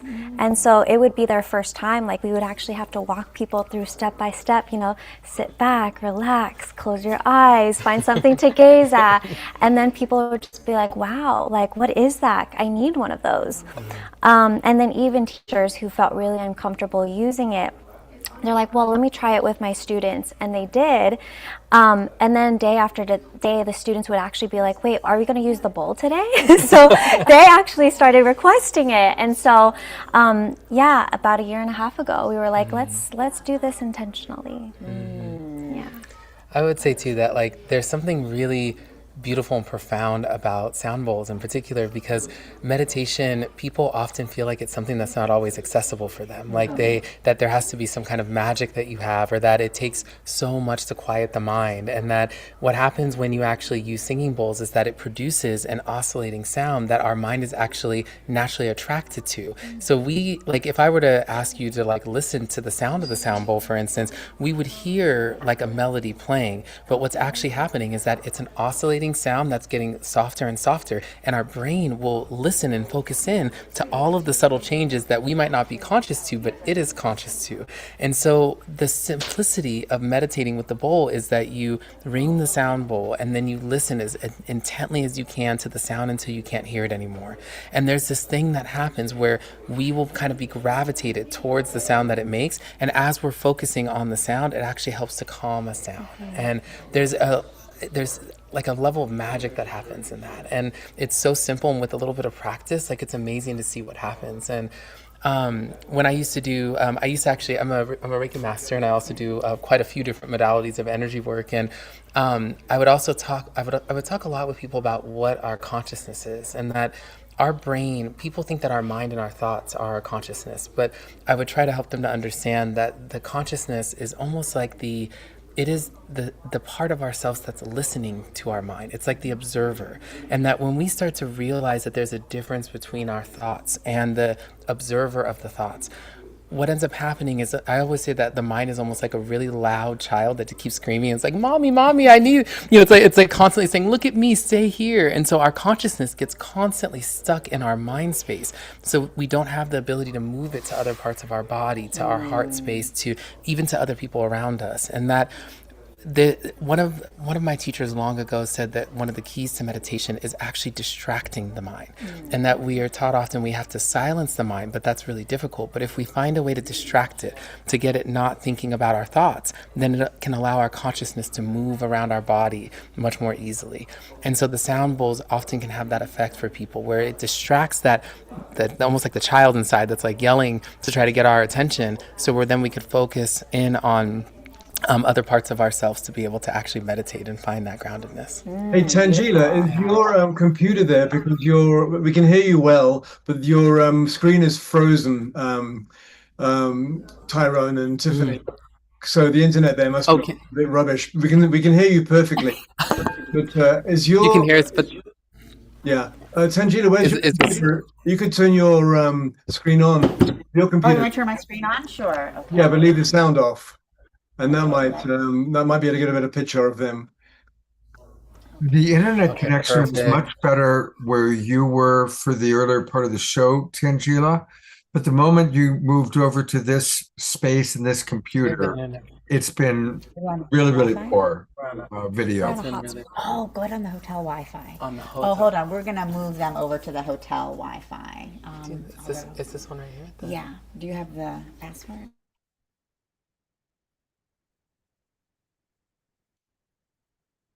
Well, while they're sorting that out, I'll come back on for a moment. And I know that we're going to have Dennis coming up as our last presenter. And I've already committed for him maybe to do a little healing work with Eleanor Joy. We'll probably have room for one more person, someone who's got their camera on. So that's something to think about. And also while they're kind of sorting it out, I want to kind of alert people to next week's show. I always like to let people know what's coming on next.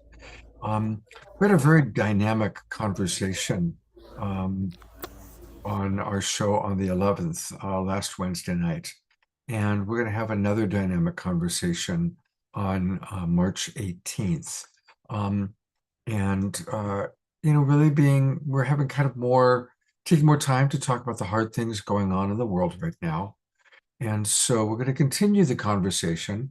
And kind of the spin is that we're going to be with 4 women who are using powerful creative expression to deal with difficult topics like being sexually abused and even sex trafficking. And so it's going to be a dynamic show on managing pain and challenges through creative expression. And you'll recognize some of these people. Of course, Hannah Burke has been on the show quite a bit. as our beloved Piper Dellums. But we're also going to have Tess Cacciatore and Radiance sharing some of their films, some of their creative expression. And that's what we've got happening next Wednesday night. So just wanted to let you know about that. And it looks like our friends are set up and ready to continue from what appears to be a much better image. Oh, perfect. Can y'all hear us okay? Yeah, much better. Okay. Amazing. Wonderful. Well, thank you for that hiatus. So, no, this is amazing. I love what Tyrone and Tiffany are doing because they've been bringing mindfulness and consciousness work to teachers, to government workers, to all of these different communities that, really are opening up to all of this. And you've been doing it through sound. And so I'd love for you to share a little bit with our audience tonight, a little bit of your tools, your techniques. Absolutely. Great. Absolutely. Awesome. Do you want to start with the Yeah. And I know you guys have a lot of videos online. We too. do. We have lots of videos, instruction videos, YouTube videos. So this is our Zen Prospera bowl. I'll just play the sound of it. It's 6 inches and it's made out of yellow copper, which is the same materials that instruments are made out of. So it has this beautiful musical quality to it.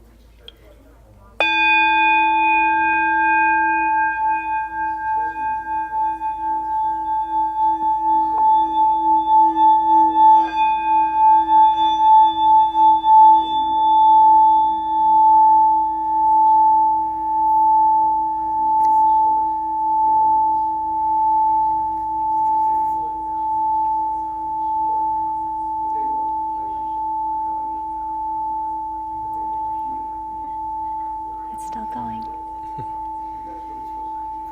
Thank you, Tiffany. Of course. Yeah, when we originally reached out to our suppliers in Nepal to have, well, first they were a little curious about why we wanted to actually structure the bowls ourselves. So, because that's not typically normal. And part of the reason why is because we knew that there were a lot of elements that make sound bowls special. One of them is the weight of the bowl and also the composition. So we chose. Yeah, this bowl is about 4.5 pounds. Oh, yeah. And compared to traditional brass bowls that are hand hammered that are a lot lighter. And so, but what happens is that in order to experience the sound frequencies, the bowl has to have a little bit more weight. It has to be shaped in a very particular way. And so we actually built and structured the molds of the bowl to be shaped in a particular way that creates a resonance that lasts a lot longer. So there was a lot of technicality that went into the building of our singing bowls. But my favorite ones actually are our bell bowls. And so we designed these larger singing bowls that are actually used for sound baths and sound healing, and they are massive. This weighs about 8 pounds. And yeah, earlier today, actually, we were actually talking about how bells were used actually in many different civilizations for different types of physiological healing. That many cities had bells that were bigger than our bodies. That people would stand underneath the bells, and the vibrations of these bells that were typically in the first octave. So, kind of in the same area of like gongs, for instance, that they would oscillate and move and shake all the cells in our body as well as our nerves. And so, it was used for healing in lots of different modalities. So the bell bowl produces a very strong frequency, and I think it should be able to pick up on the microphone. Also, one of the things that are unique is that we actually, these bowls come with rubber mallets. And so these are super thick rubber mallets that are used to produce stronger vibrations. So I'll show you this one here.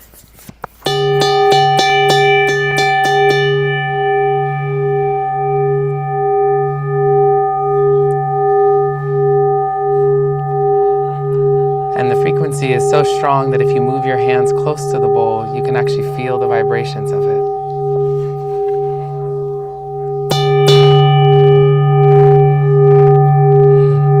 We should have Tangela right here.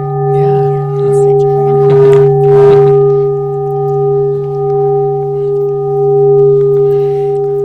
So I'm just going to move the bowl throughout the chakras in your body, and just all you have to do is close your eyes and just feel the frequency of it, And okay? the audience be tuning in and doing the same thing? Yes. Okay. So.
I don't know if the audience could feel the energies there as well with the bowls. Very, very strong, very powerful.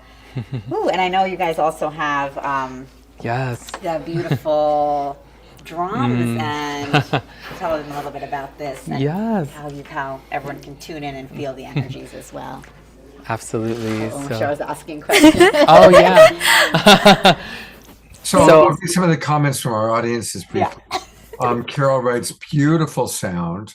Thank you. DR writes, I feel that in my throat chakra and now in the high heart.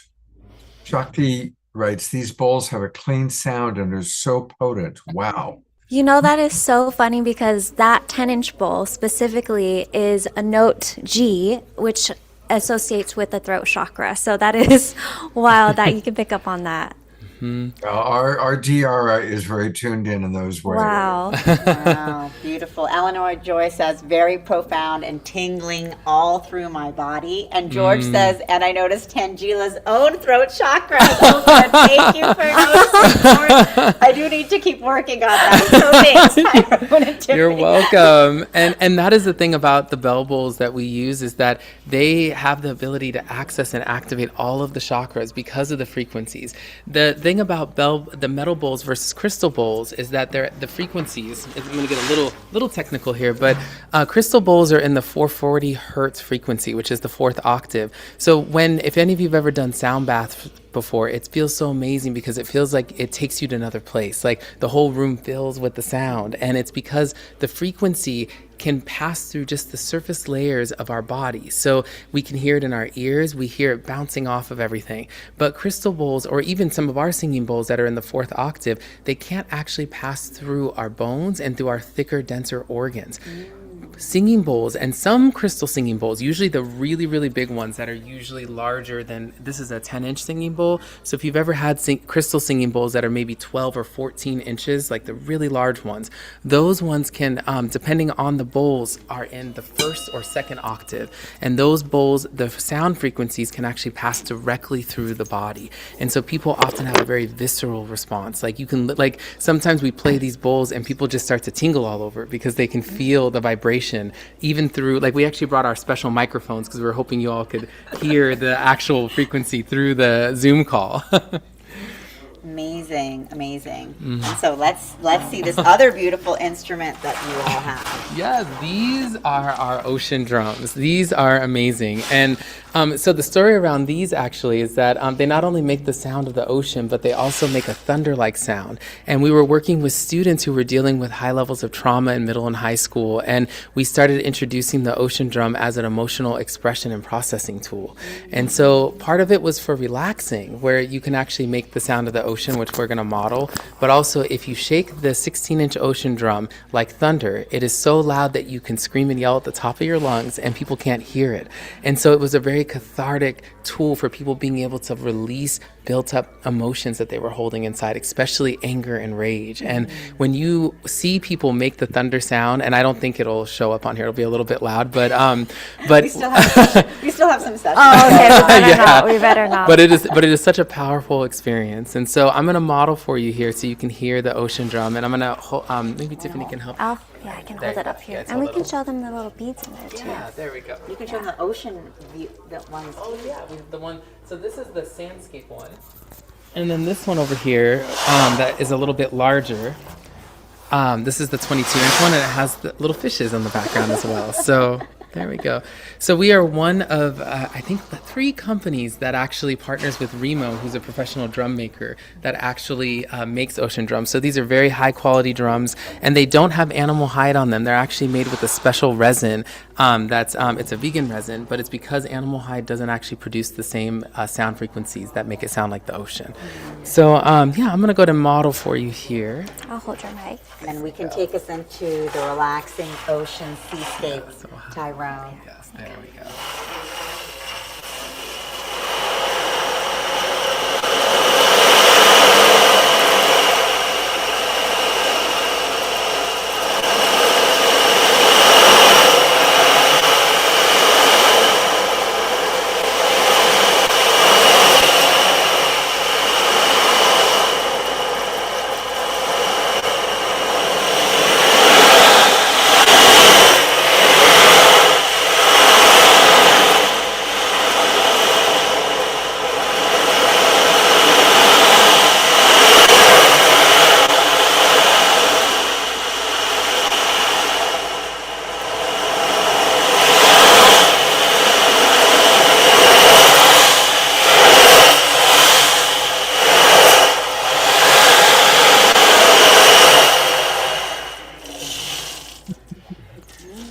That definitely sounds like the ocean. Yay! We're so glad the sound came through. And I'll do a little Absolutely. bit of thunder so you can hear it too, okay? Just a little bit.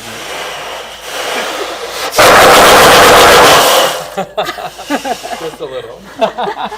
And you said that you started working with kids with these. Yes. And what was the reaction? Oh my goodness.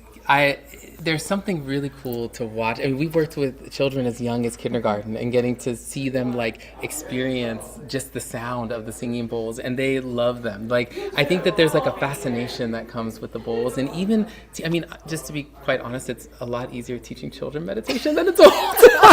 Yeah. We worked with kindergartners and first graders, and they just like, there's something about it. They just get really excited about it. Sound is like such a mystery still to them, and so getting to like the ocean drum is just fascinating. I mean, like, they just play with it for hours. But I think that when I see the excitement and just what happens when they get into that mental, like, relaxation space, it's so beautiful to see that. And they're like, yeah, I was so peaceful. I was so calm. All my thoughts went away. And it's just, and these are like children. Yeah. You know? And I think the thing is too is that like when you're shaking it really loud, like you're releasing anger, but anger is energy. And so like being able to not only like circulate that, but actually release it, like what that does, you know, to a child, to an individual. But we would also use these in our trainings, and we would pass it around so we would just say like, use the ocean drum to express how you're feeling today. So sometimes people would play it really soft and slow. Sometimes they would move it all around to express like, my day has been wild today, or they would shake it up. But like to see the wonder, you know, and also the accessibility that, you know, in day-to-day lives, like it's kind of hard to really share how you're feeling. And so the fact that somebody could do that non-verbally was just really liberating. Yeah, so we're based here in the Bay Area, and one of the very large cities here in the Bay Area that we were actually training them through a huge crisis that they had, where they actually lost 2 people on their team. And we were doing a training the same day, and the client called us and they said, hey, I don't know what to do because we can't cancel the training, but we just want to let you know that like there's a lot of emotions in the room. And this was a training on diversity, equity, and inclusion. So we were doing a training on very deep level, you know, related topics. And so it had nothing to do with mindfulness. And we thought, you know what, we're just going to bring the ocean drum. And we brought the ocean drum, and everybody just went around and expressed how they were feeling about their loss. No words at all. Sometimes words don't quite captivate like what we're going through, and it was so powerful, and they were so thankful just to have that moment to just express with the ocean drum, and it was really beautiful. Yeah. Wow. Yeah.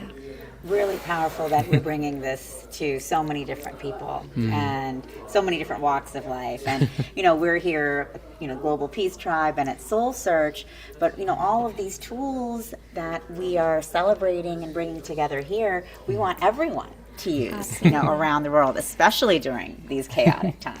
Yeah, I think that's what I love the most. I think you said it earlier, is that these are people who would never probably even be exposed to mindfulness tools, and they maybe also have some bias about the work that we do, right, as healers and such. So us being able to expose like sound healing and mindfulness and meditation and even energy work to people who would have never been exposed to it in any other way, it's beautiful. And I think it's helping people to find more sense of groundedness inside. So I love that. Wow. We've got 2 questions, and then we have to move forward because we're running a little bit late. But people are asking where you are in the Bay Area. We're based in Oakland, California. Okay, great. And then there was a question about the cost. What are these beautiful, amazing devices cost? Yes. We have, let's see. So the ocean drums, I always get the cost wrong. I have them right here. And we have discounted prices today for Soul Search. Yay! But I can also pull up the site. And you guys have beautiful pricing here. So how about we start with the Zen Golden Bowl? Yeah. What was the one or the Zen Prosperity? Oh, we'll start with this one here. Yeah. So this one right here, I believe at $69.99. Thank you. Yes, $69.99 for Zen Prospera. Awesome. And then the bell bowls are $199 for the 8-inch bowl, which is behind Tangela back here.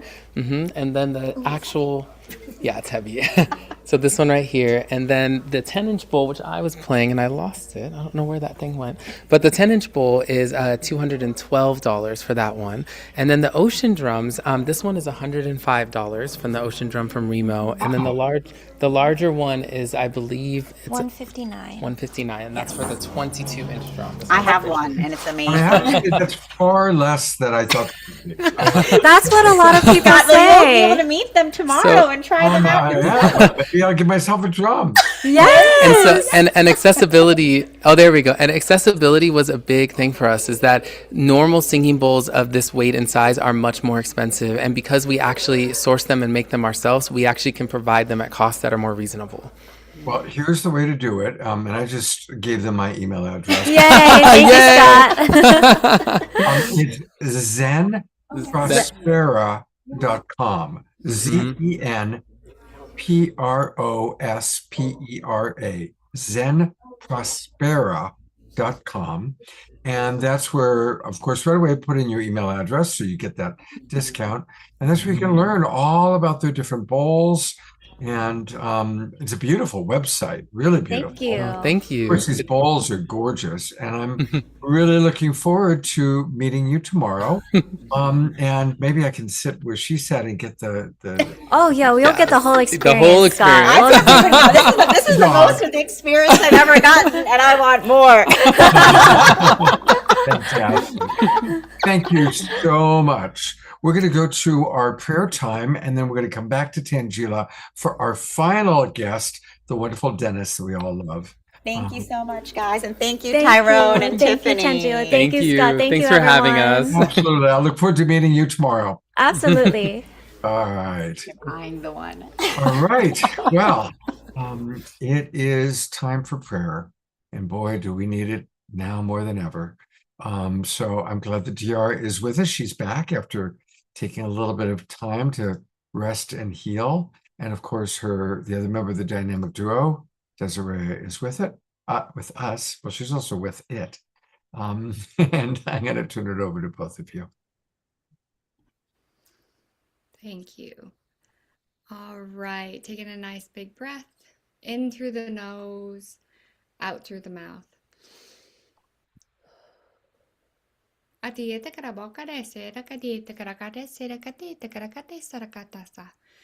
see the hearts among you.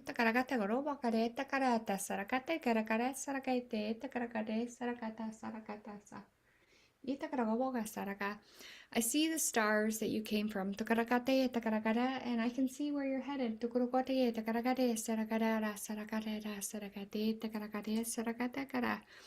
Let's clear the hearts.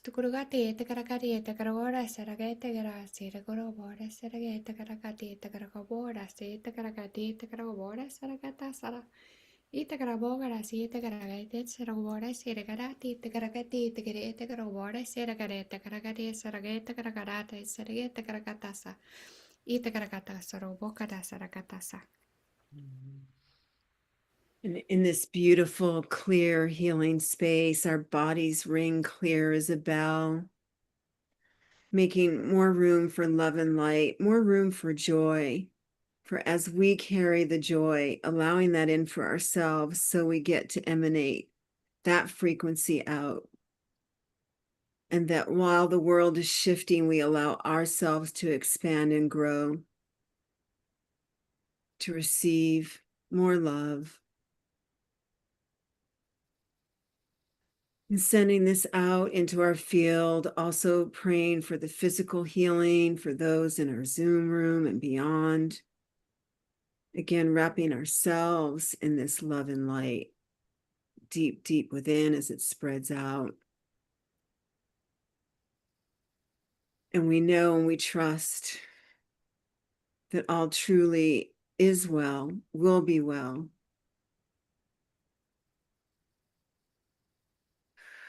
And just allowing more room for those who are grieving through this change. Allowing compassion for suffering while we are a stand for joy.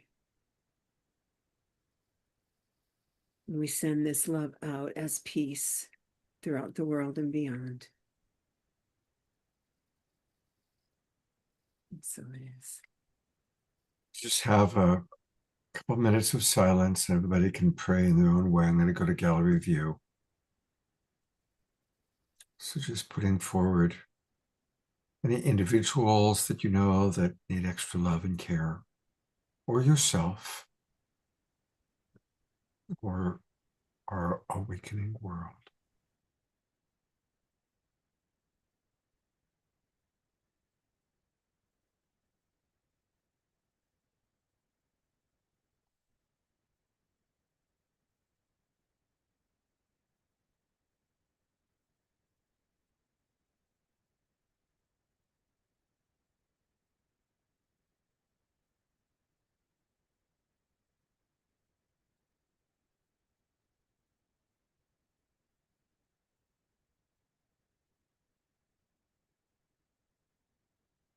Maximum grace for all beings everywhere.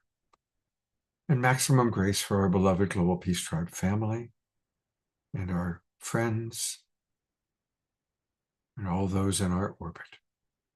Aho, Ashe. Thank you, Diara. Thank you, Desiree. And we're going to go back to our beloved Tangela, who's got, she still has some.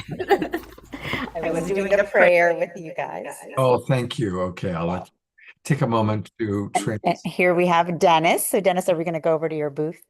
I don't know. Well, I packed it up. You packed it up? Well, okay, so we should stay here at the Palinette. You want us to go? Okay, yeah, let's go there. Okay, perfect. Let's go back. Okay. Dennis is joining us. He had packed up his booth already, so. Okay. Well, I'll just remind people that if anybody All right, putting him here. if anybody wants to heal, I'm going to mute you I for. can't hear you, Scott. Oh, there. Yeah, are you settled in? And I need you to unmute. Hey, wonderful. Yeah, perfect. Yeah. So I am here with Dennis Shimosaka of Shimosaka Wellness and Healing Services. And Dennis is an amazing Tao soul energy healer. And some of you here at the Global Peace Tribe are familiar with him. But for those of you who are not, he is a Tao energy healer, and Tao is represented here as source energy, not a religion.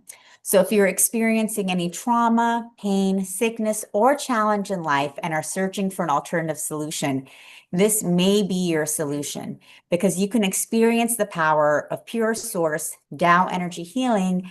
And this works at focusing on the root causes of whatever conditions that you may have, not just the external. And so, he works with clients from all over the world to quiet the mind, improve sleep, reduce PTSD, bring peace back, leg pain, and also treat many different types of ailments and diseases. And even myself, I had to cancel plans with Scott last night because I was so sick from the night before, but I actually called Dennis and he did a Tao soul energy healing on me. And I've been very energized for the expo today. So thank you, Dennis. See, she wore white, and I knew that, so we're pretty close to us, so I had to dress in white today. So, Thank you. And Dennis, we actually, one of our favorite Global Peace Tribers has been waiting patiently for you to be on the show. Oh, my goodness. And it's our beloved Eleanor Joy, and she's in need of your magic. So I'm going to turn it over to you to chat with Eleanor Joy. I'm sorry, tell me more. What? Here. Tell me more. No, I'm fine. Yeah, tell me more. So I went to bed Tuesday night and woke up Wednesday morning with discomfort in my arm. Okay. My right arm. Okay. And I thought maybe I slept on it wrong, but it's been getting worse every day since then. And sometimes if I move it in a certain way, it's very, very painful. And the doctor thinks it's something in my spine, but I don't know, and I have to go to my family physician as well. So I'm very happy to be here with you. Oh, thank you. Thank you for having me here. It's just a delight to be here. I love everyone in here, and I really mean it deeply. It's like you're a great group of people. Mm. And again, when did this start? That's Eleanor, right? Yeah, on Wednesday morning. Wednesday morning. It just happened, yes? Or did, oh, Just woke up. There it was. okay. Real simple. And everyone can participate in some degree. You'll get some benefit. Just place your right hand over your heart, Eleanor, and right below your navel. Right Right hand hand over your over. heart. Yeah, the reason for your right hand over your heart and left below your navel is we want to keep the energy in your body. And then keep your eyes closed. I keep my eyes closed for a reason too, so I can focus on you specifically. Everyone else will receive some benefit. Everyone else would like to close your eyes. It's fine. I'm not doing anything funny here. I'm not dancing up there. I should be, but anyway. No, just to have fun. So Eleanor, we're releasing, letting it go, just breathing in. How much time do I have here? For Eleanor Joy, you can go as long as you like. Okay.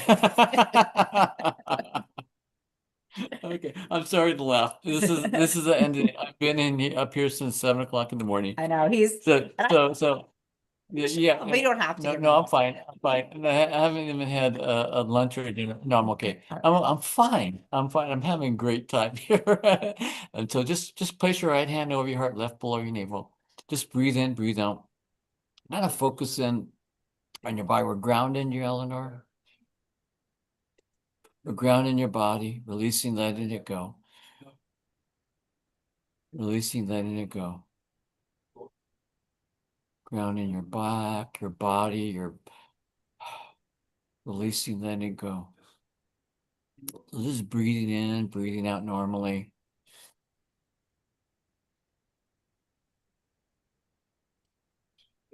Just grounding your body.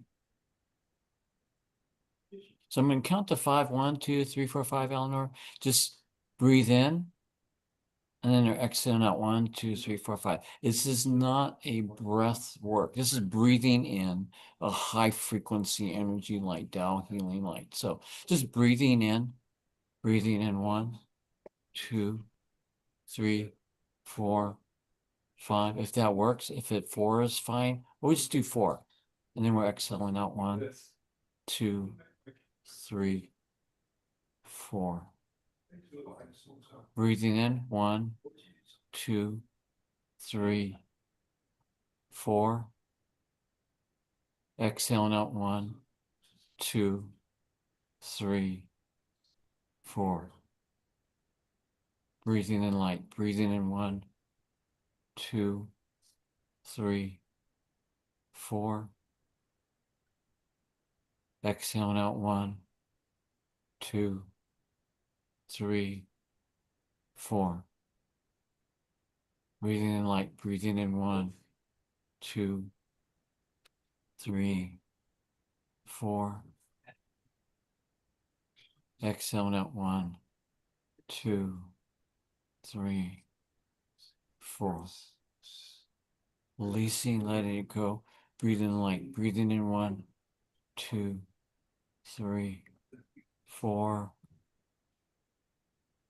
Exhaling out 1, 2, 3, 4. Breathing light to your heart. Breathing in 1, 2, 3, 4. Exhaling out 1, 2, 3, 4. Breathing light to the liver. Breathing in 1, 2, 3, 4. Exhaling out 1, 2, 3, 4. Breathing light to your lungs. Breathing in 1, 2, 3, 4. Exhaling out 1, 2, 3, 4.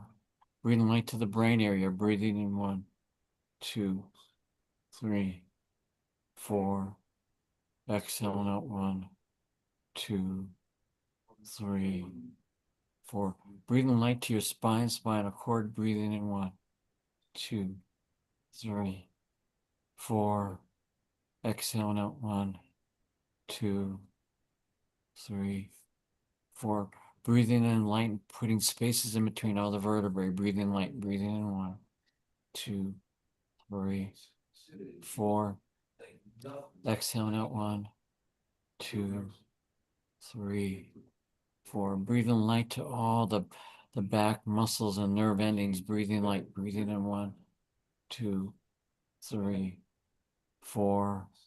Exhaling out 1, 2, 3, 4. Going up to the neck area, breathing light to all the surrounding areas, neck muscles, meridians, energy channels. Breathing light, breathing in 1, 2, 3, 4. Exhaling out 1, 2, 3, 4. Breathing light in the same area, breathing in 1, 2, 3, 4. Exhaling out 1, 2, 3, 4. Breathing light in the same area, breathing in 1, 2, 3, 4. Exhaling out 1, 2, 3, 4. Breathing light to all the vertebrae, the fluid in the vertebrae. Breathing light, breathing in space, breathing light to all the spaces in between all the cells. Breathing in light, breathing in 1, 2, 3, 4. Exhaling out 1, 2, 3, 4. Breathing light to the shoulders. Breathing in 1, 2, 3, 4. Exhaling out 1, 2, 3, 4. Breathing light, 360-degree light going into your back. Breathing in light. Breathing in 1, 2, 3, 4. Exhaling out 1, 2, 3, 4. Breathing light to all the nerve endings in the back. Breathing in light. Breathing in 1, 2, 3, 4. Exhaling out 1, 2, 3, 4. All the spaces in between all the cells. Breathing in light. Breathing in 1, 2, 3, 4. Exhaling out 1, 2, 3, 4. Breathing in light. All the spaces in between all the cells in the back. Breathing in light. Breathing in 1, 2, 3, 4. Exhaling out 1, 2, 3, 4. Breathing light to all the shoulder and nerve endings going all the way down through the arms, both arms. Breathing light. Breathing in 1, 2, 3, 4. Exhaling out 1, 2, 3, 4. Breathing light to your hands, all your hands and feet. Breathing light. Breathing light. Clearing all the meridian energy channels throughout your hands and feet. Breathing in 1, 2, 3, 4. Exhaling out 1, 2, 3, 4. Same area, vibrating your hands and feet at a high frequency light, clearing the meridians. Breathing in light. Breathing in 1, 2, 3, 4. Exhaling out 1, 2, 3, 4. Going through the hands, going through the arms, up to the shoulders. Breathing in light. Breathing in 1, 2, 3, 4.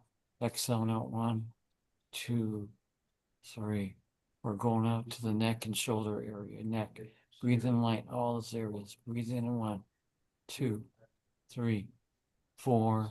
Exhaling out 1, 2, 3, 4. 360-degree light coming into your whole body. Breathing in 1, 2, 3, 4. Exhaling out 1, 2, 3, 4. A couple more times. 360-degree light coming into your body. Breathing in 1, 2, 3, 4. Exhaling out 1, 2, 3, 4. Last time, breathing in. Breathing light, 360-degree light, Eleanor. Breathing in 1, 2, 3, 4. Exhaling out 1, 2, 3, 4. Keep your eyes closed. Grounding your body. Allow it to integrate, allowing the frequency energy integrate throughout your body. Just breathing in normally. To integrate head to toe. Going up to your feet all the way to middle of the body, up to your head. Integrating. Going down, grounding to the center of the earth. balancing, recalibrating the body. We're balancing, recalibrating the body. Balancing, recalibrating the body. Balancing. Resetting, calibrating. Breathing in normally, breathing out.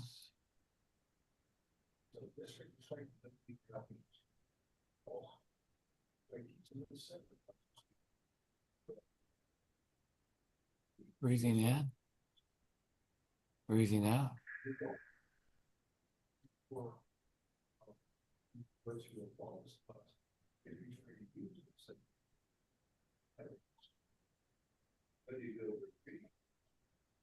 Breathing in, breathing out.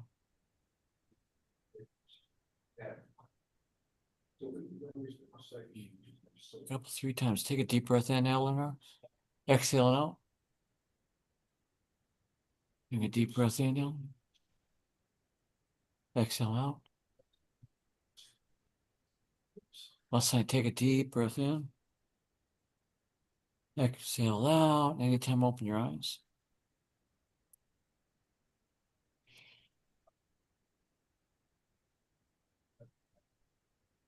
Thank you. Smiling. Tell me, give me some feedback. What's happening? What?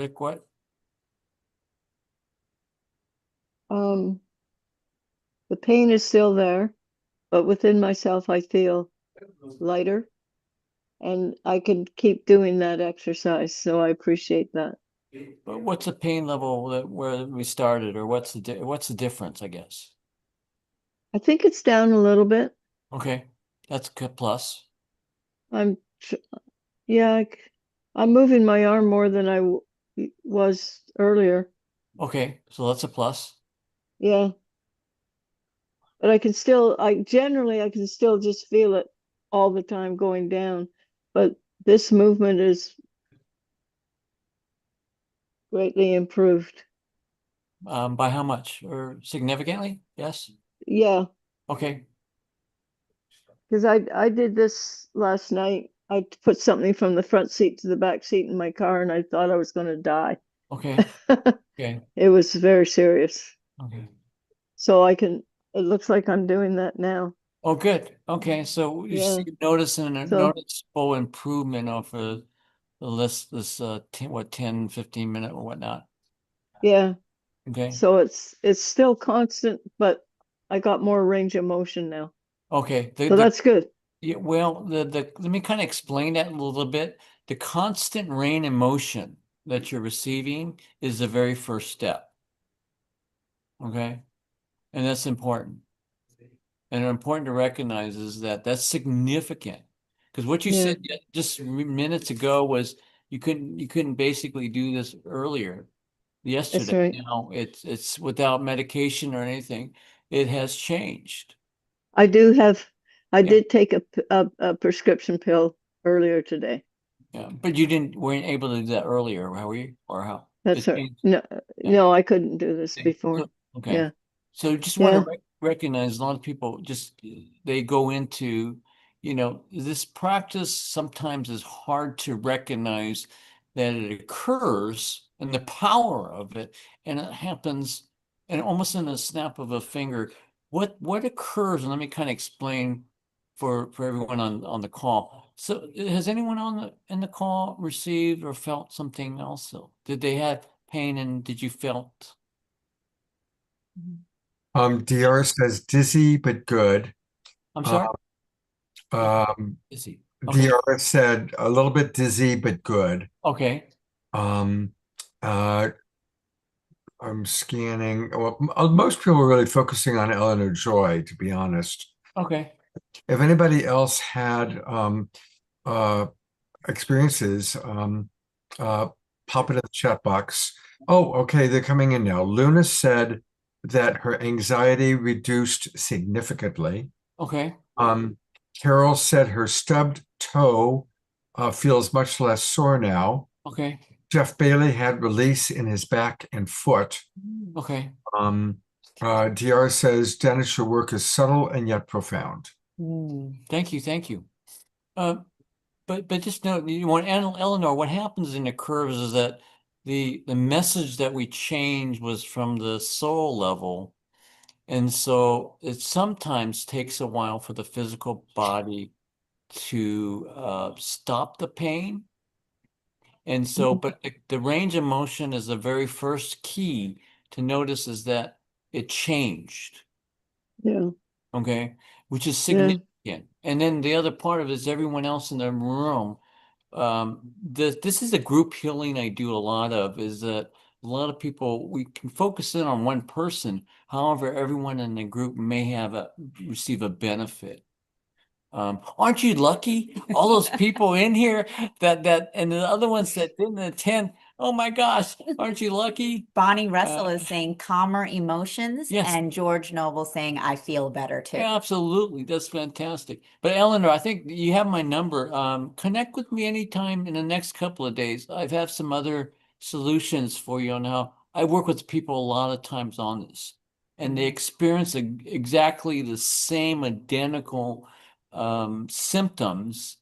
And then about 2 to 3 days later, it dissipates without me doing anything. So just to be aware, but give me contact me. And then Dennis, you also do these Oh. free 1 hour energy and body reset sessions on Zoom every Tuesday and Thursday in March, 7 to 8 p.m. So you guys can, I don't know, we'll put your website link in the chat. So for those of you who want to continue joining Dennis and doing a group healing together, he's offering these, that's very generous, free 1 hour energy and body reset session on Zoom. So that was powerful in 10 minutes, an hour. Really. Well, the one I do on Zoom from 7 to 8 o'clock every Tuesday and Thursday was mainly focused on all my clients and past students. More importantly is because of the fact that we need to practice it and keep the momentum going, meaning that this practice sometimes takes some work. And I wish, it just you could be well and done and never ever have it, you have to do it again. But however, it's like a muscle. Your body reverts back. And my experience is that it keeps on trying to revert back to the old ways. We don't really want that. And so we start to practice and practice. And I have some new technology, some practices to do that to help you. Is do it a little bit better, do a little bit better, do a little bit, work a little bit better. And it's easy. And so it's kind of I do these teachings because it forces me to be on the call and then practice. So that's why I do this in particular. I laugh about it because it's like, if I didn't do it, then I wouldn't be practicing it much. That's why I teach it. And Dennis, you're such a beautiful man. And I do want to take people to your website. His website is his last name, Shimosaka. Yes, it is. Shimosaka healingservices.com. And I'm going to spell his last name for you. It's SHIMOSAKA, Shimosaka healingservices.com. Yeah, I have, I'll put this Zoom information. I have a meetup group. Okay. Called the Center for Soul Healing. Interesting as you guys have your name is Soul Search. That's funny. No, I'm just kidding. But anyway, the meetup group is called Center for Soul Healing. And I'll put this on there in the next day, so you'll have it on Monday, and you can just, chime in, anytime on Tuesday. There's no cost. Again, it's to help you. I don't require people to be on camera. I don't really insist on it. I don't even allow it in a lot of ways. I do have a chat. This is for your benefit completely. Everything and anything I'm doing on this Tuesday and Thursday call is to help advance your healing process and anything I can do. Okay. Beautiful. And you're also offering an ultimate intensive deep body reset experience with a 1.5 hour guided intensive high frequency energy alignment, targeted body activation, and personalized healing focus. So that is something that you're also offering to people. He actually has a show special going on here at Soul Search. Do you want me to put your phone number in the chat? Yeah, absolutely. Put my phone. Okay, I'm number, gonna fine. put. Just did. I already have said Okay. Tangela. Oh, perfect. Okay, wonderful. I copied all of your upcoming event stuff. That's got your phone number and your address in Sacramento. So it's all in the chat box. Perfect. Okay. So, Yeah. The only thing is the Sunlight of the Spirit is decided to close. So I have my facility and I'm having events all the way through Soul Search. In addition to I'll be in Reno and Las Vegas. I'm going to Las Vegas. I booked Las Vegas in April, end of April. I'll be in Toronto with my teacher. Then I'm going to Vegas and I don't know. I'm going to Vegas. No, I'm just kidding. I'm having fun. But I don't gamble, so that it would be great. Any of you, anyone there, please stop by. I don't go there really. I don't go there very often. So yes. What else? Yeah, beautiful. So taking Anything it else? to Vegas, baby. So Thank thank you so much, Dennis, for your Thank you, thank incredible you, thank healing work. And thank you, Scott, for you. everything that you do and bringing us all together. And of course, thank you to the beautiful Global Peace Tribe community here in the Zoom room, tuning in on YouTube and Facebook. This is what we are doing together to heal the planet and to support the awakening. And it's the most important work we can be doing right now. So thank you all for doing it with us. Tangela, I'll look forward to seeing both you and Dennis tomorrow afternoon. Yes. One last And time. your talk is what time, and give us the topic, give us a little detail, Scott. Well, I actually did that earlier today. Okay. Yeah, while I was covering for you. But a reminder, everything you need is at soulsearch.io. All the Enlightenment Expos that she's doing everywhere, Southern California, Las Vegas, Arizona, Mount Shasta.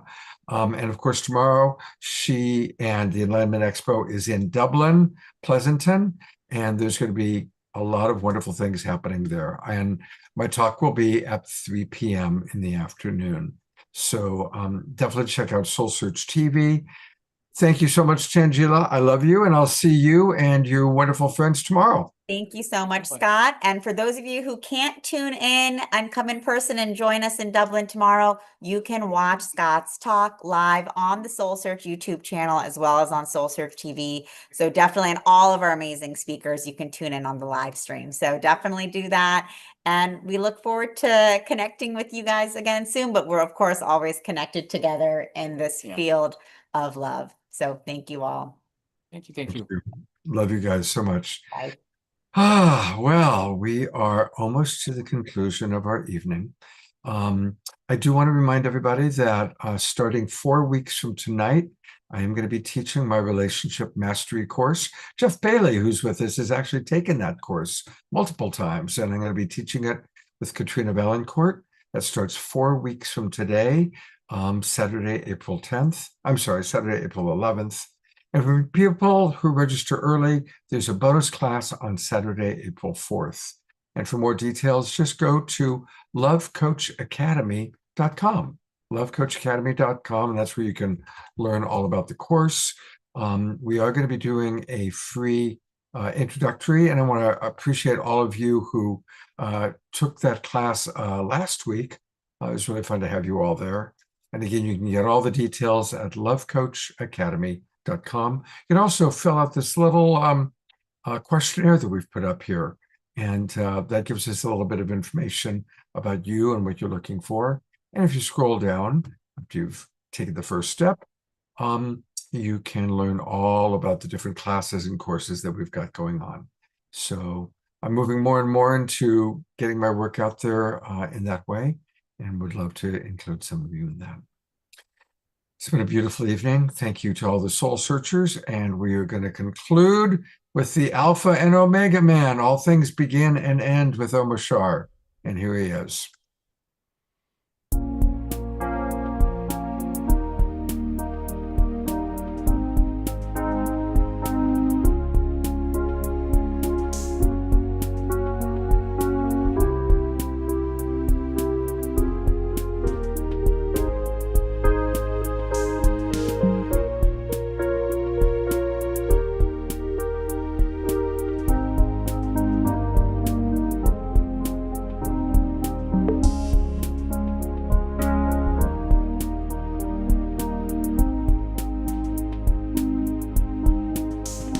How could anyone ever tell you that you're anything less than beautiful?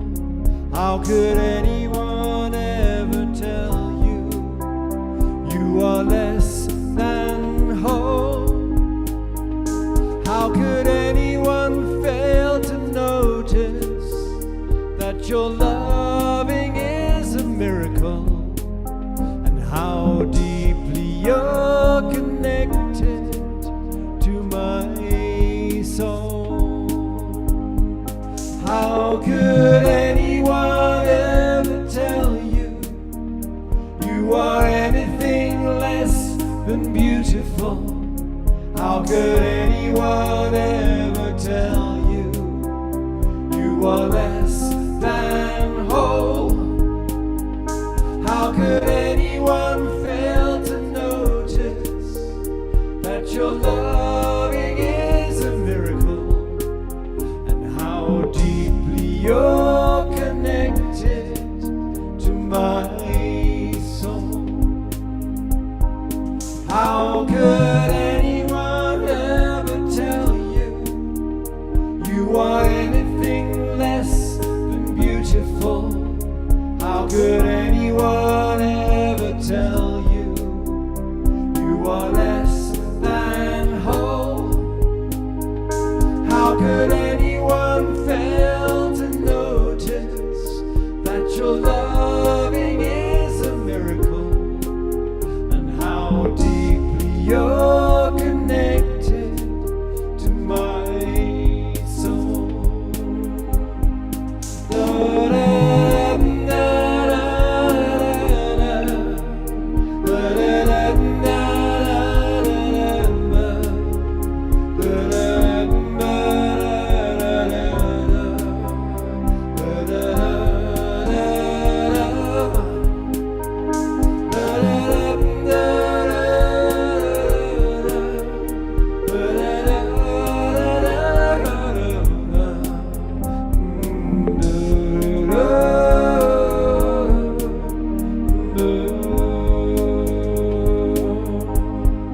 How could anyone ever tell you that you're anything less than beautiful? How could anyone ever tell you you are less than whole? How could anyone fail to notice that your loving is a miracle, and how deeply you're connected to my soul?